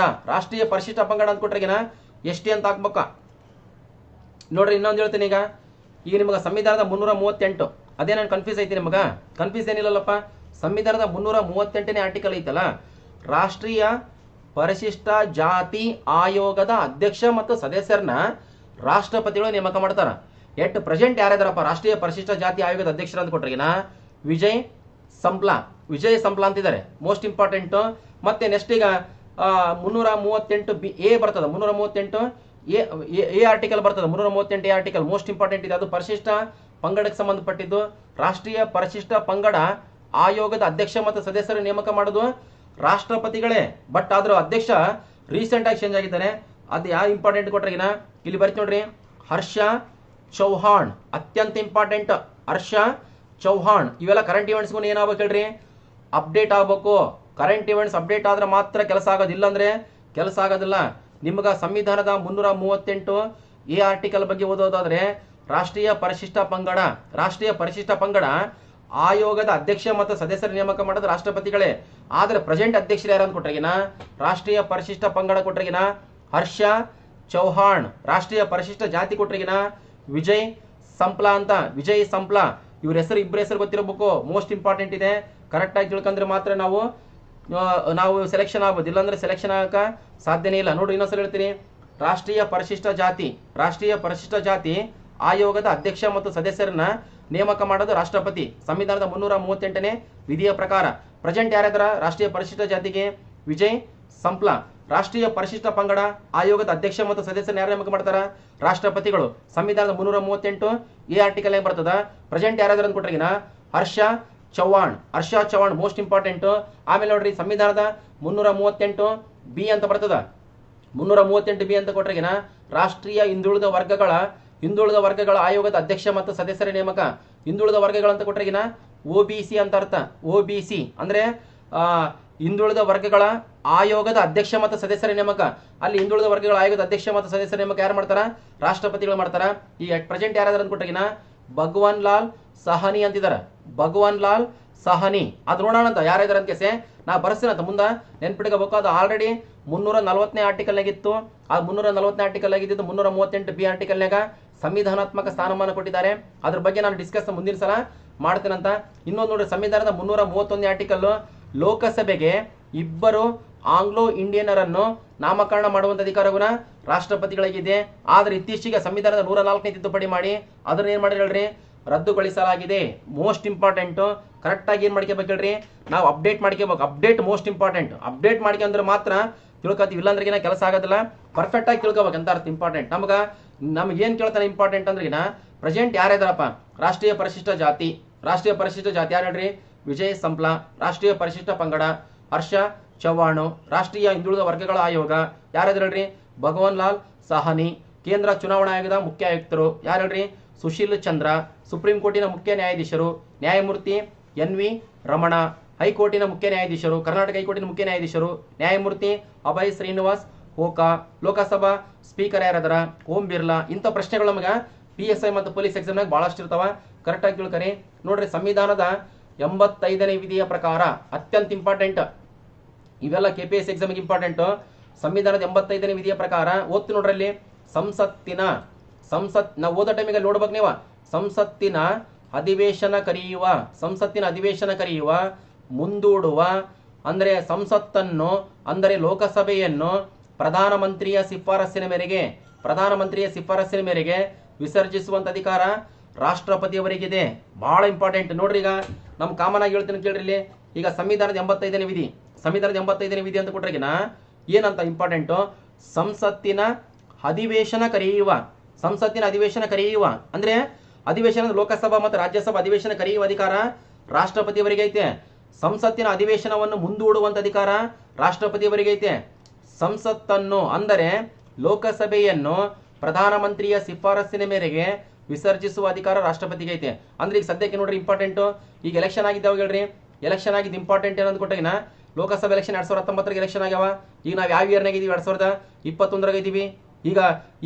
ಈಗ ಪ್ರೈಮ್ ಮಿನಿಸ್ಟರ್ ಮನಸ್ಸು ಮಾಡಿಬಿಟ್ರಿಗಿನ ರಾಷ್ಟ್ರಪತಿಗಳಿಗೆ ಹೇಳಿಕೆಸೆ ಲೋಕಸಭೆಯನ್ನು ವಿಸರ್ಜನೆ ಮಾಡಿಸಬಹುದು. ಅಷ್ಟು ಪವರ್ ಯಾರಿಗೆ ಐತೆ ಹೇಳ್ರಿ, ಮಾನ್ಯ ಪ್ರಧಾನಮಂತ್ರಿಗಳಿಗೆ ಐತೆ. ಬಟ್ ನಾವು CET ಎಕ್ಸಾಮ್ ಟಿಕ್ ಹಾಕ್ಬೇಕಂದ್ರೆ ಏನ್ ಮಾಡ್ಬೇಕಂದ್ರೆಗಿನ ಲೋಕಸಭೆಯನ್ನು ವಿಸರ್ಜಿಸಬಹುದೇ ಅಂತ ಕೊಡ್ತಾರೆ. ಯಾರಣ ಲೋಕಸಭೆಯನ್ನು ವಿಸರ್ಜಿಸಬಹುದೇ ಅಂತ ಕೊಟ್ರಿಗಿನ ಹೌದು ವಿಸರ್ಜನೆ ಮಾಡಬಹುದು. ಬಟ್ ಯಾರಿಗೈತೆ ಪವರ್, ಅದು ರಾಷ್ಟ್ರಪತಿಗಳಿಗೆ ಐತೆ. ರಾಷ್ಟ್ರಪತಿಗಳಿಗೆ ಅಂತಂದ್ರೆ ವಿವೇಚನಾಧಿಕಾರ ಅಲ್ಲ, ಅದು ಮೇನ್ ಇಂಪಾರ್ಟೆಂಟ್ ಏನ್ ಹೇಳ್ರಿ, ಲೋಕಸಭೆಯನ್ನು ಪ್ರಧಾನಮಂತ್ರಿಯ ಶಿಫಾರಸ್ಸಿನ ಮೇರೆಗೆ ವಿಸರ್ಜಿಸುವಂತ ಅಧಿಕಾರ ಯಾರಿಗೈತೆ ಅಂತ ಕೊಟ್ರಿಗಿನ ರಾಷ್ಟ್ರಪತಿಯವರಿಗೆ ಐತೆ. ಬಹಳ ಇಂಪಾರ್ಟೆಂಟ್. ಈಗ ನೋಡ್ರಿ, ಈಗ ಇಲ್ಲಿ ಕರ್ನಾಟಕ ಅಲ್ಲ, ಎಲ್ಲಾ ರಾಜ್ಯದ ವಿಧಾನಸಭೆಯನ್ನು ಆಯಾ ರಾಜ್ಯದ ರಾಜ್ಯಪಾಲರು ಏನ್ ಮಾಡ್ಬೋದು ಹೇಳ್ರಿ, ವಿಸರ್ಜನೆ ಮಾಡಬಹುದು. ಆದ್ರೆ ಅಲ್ಲಿ ಮುಖ್ಯಮಂತ್ರಿಯ ಶಿಫಾರಸು ಪರಿಗಣಿಸ್ತಾರೆ. ಇಂಪಾರ್ಟೆಂಟ್ ಅಂದ್ರೆ ವಿಧಾನಸಭೆಯನ್ನು ಮುಖ್ಯಮಂತ್ರಿಯ ಶಿಫಾರಸ್ಸಿನ ಮೇರೆಗೆ ರಾಜ್ಯಪಾಲರು ವಿಸರ್ಜಿಸಬಹುದು. ಬಟ್ ಆದ್ರೆ ಲೋಕಸಭೆಯನ್ನು ಪ್ರಧಾನಮಂತ್ರಿಯ ಶಿಫಾರಸ್ಸಿನ ಮೇರೆಗೆ ರಾಷ್ಟ್ರಪತಿಯವರು ವಿಸರ್ಜನೆ ಮಾಡ್ತಾರ. ಗೊತ್ತಿರಬೇಕು, ಇಂಪಾರ್ಟೆಂಟ್, ದೊಡ್ಡ ಪ್ರಶ್ನೆ.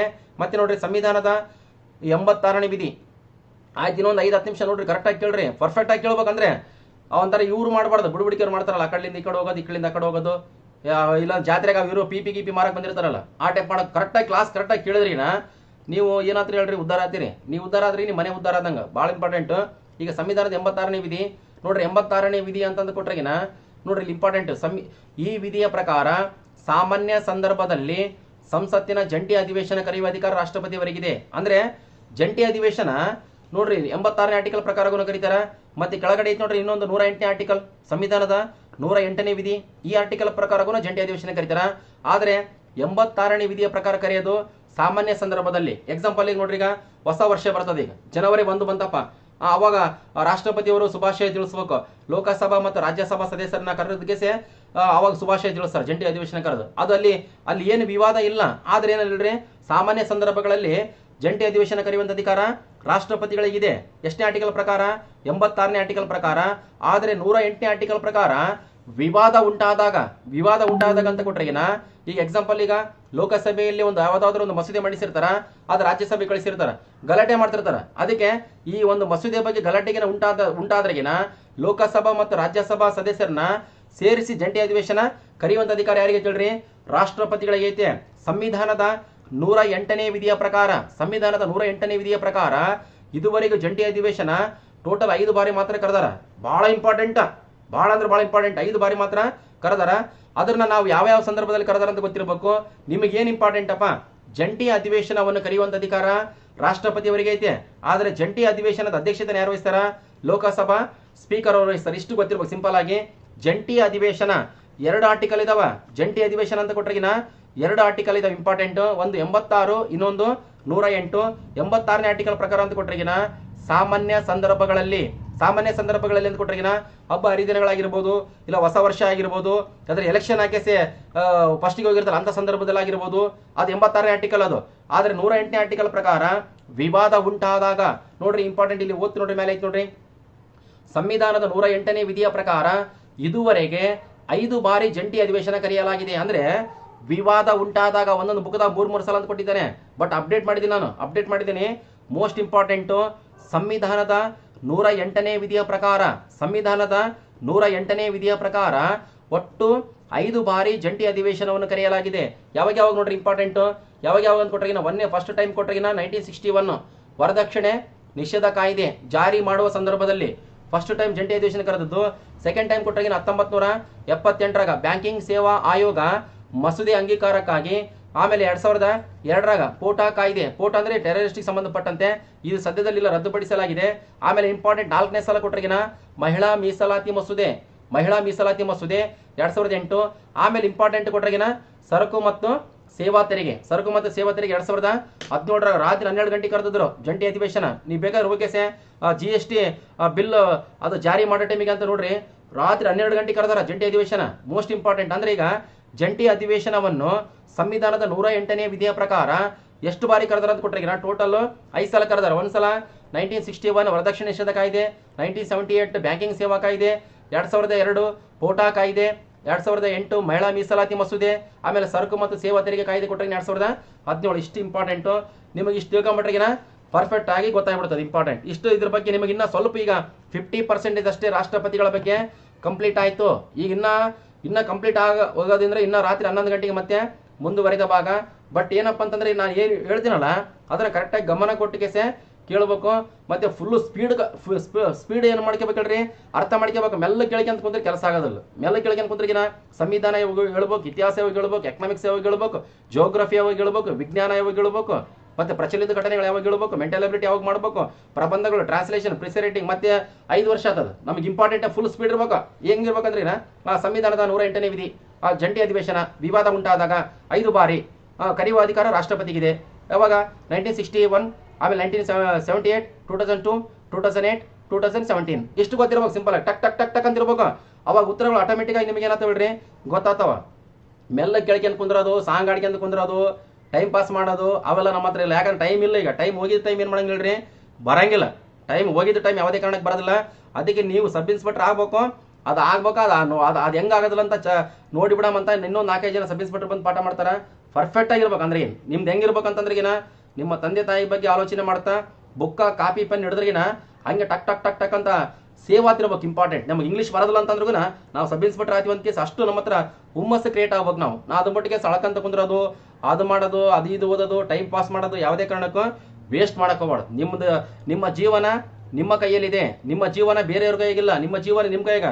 ನೀವು ಯಾವ ರೀತಿ ರೂಪಿಸ್ಕೊಂತಾರಲ್ಲ ಅದ್ರ ಮೇಲೆ ಡಿಪೆಂಡು. ನೀವು ಸೆಲೆಕ್ಷನ್ ಆದರೆ ಎಲ್ಲರೂ ಬಂದ್ಕೇಸಿ ನಿಮಗೆ ಮಾತಾಡ್ತಾರ, ಇಲ್ಲಾಂದ್ರೆ ಯಾರು ಮಾತಾಡ್ಸಂಗಿಲ್ಲ. ಟೈಮ್ ಪಾಸ್ ಮಾಡಿದ್ರೆ ಯಾವುದೇ ಕಾರಣಕ್ಕೆ ಮಾಡಬೇಡ್ರಿ. ರಾತ್ರಿ 11 ಗಂಟೆಗೆ ಸರಿಯಾಗಿ ಕ್ಲಾಸ್ ಇದೆ. ಮುಂದುವರೆದ ಭಾಗ ಮತ್ತೆ ಸಿಗೋಣ. ಮುಂದುವರೆದ ಭಾಗ. ತುಂಬ ಧನ್ಯವಾದಗಳು. ಊಟ ಗೀಟ ಮಾಡಿಕೆಸೆ ಆರಾಮಿರ್ರಿ. ಬಾಯ್.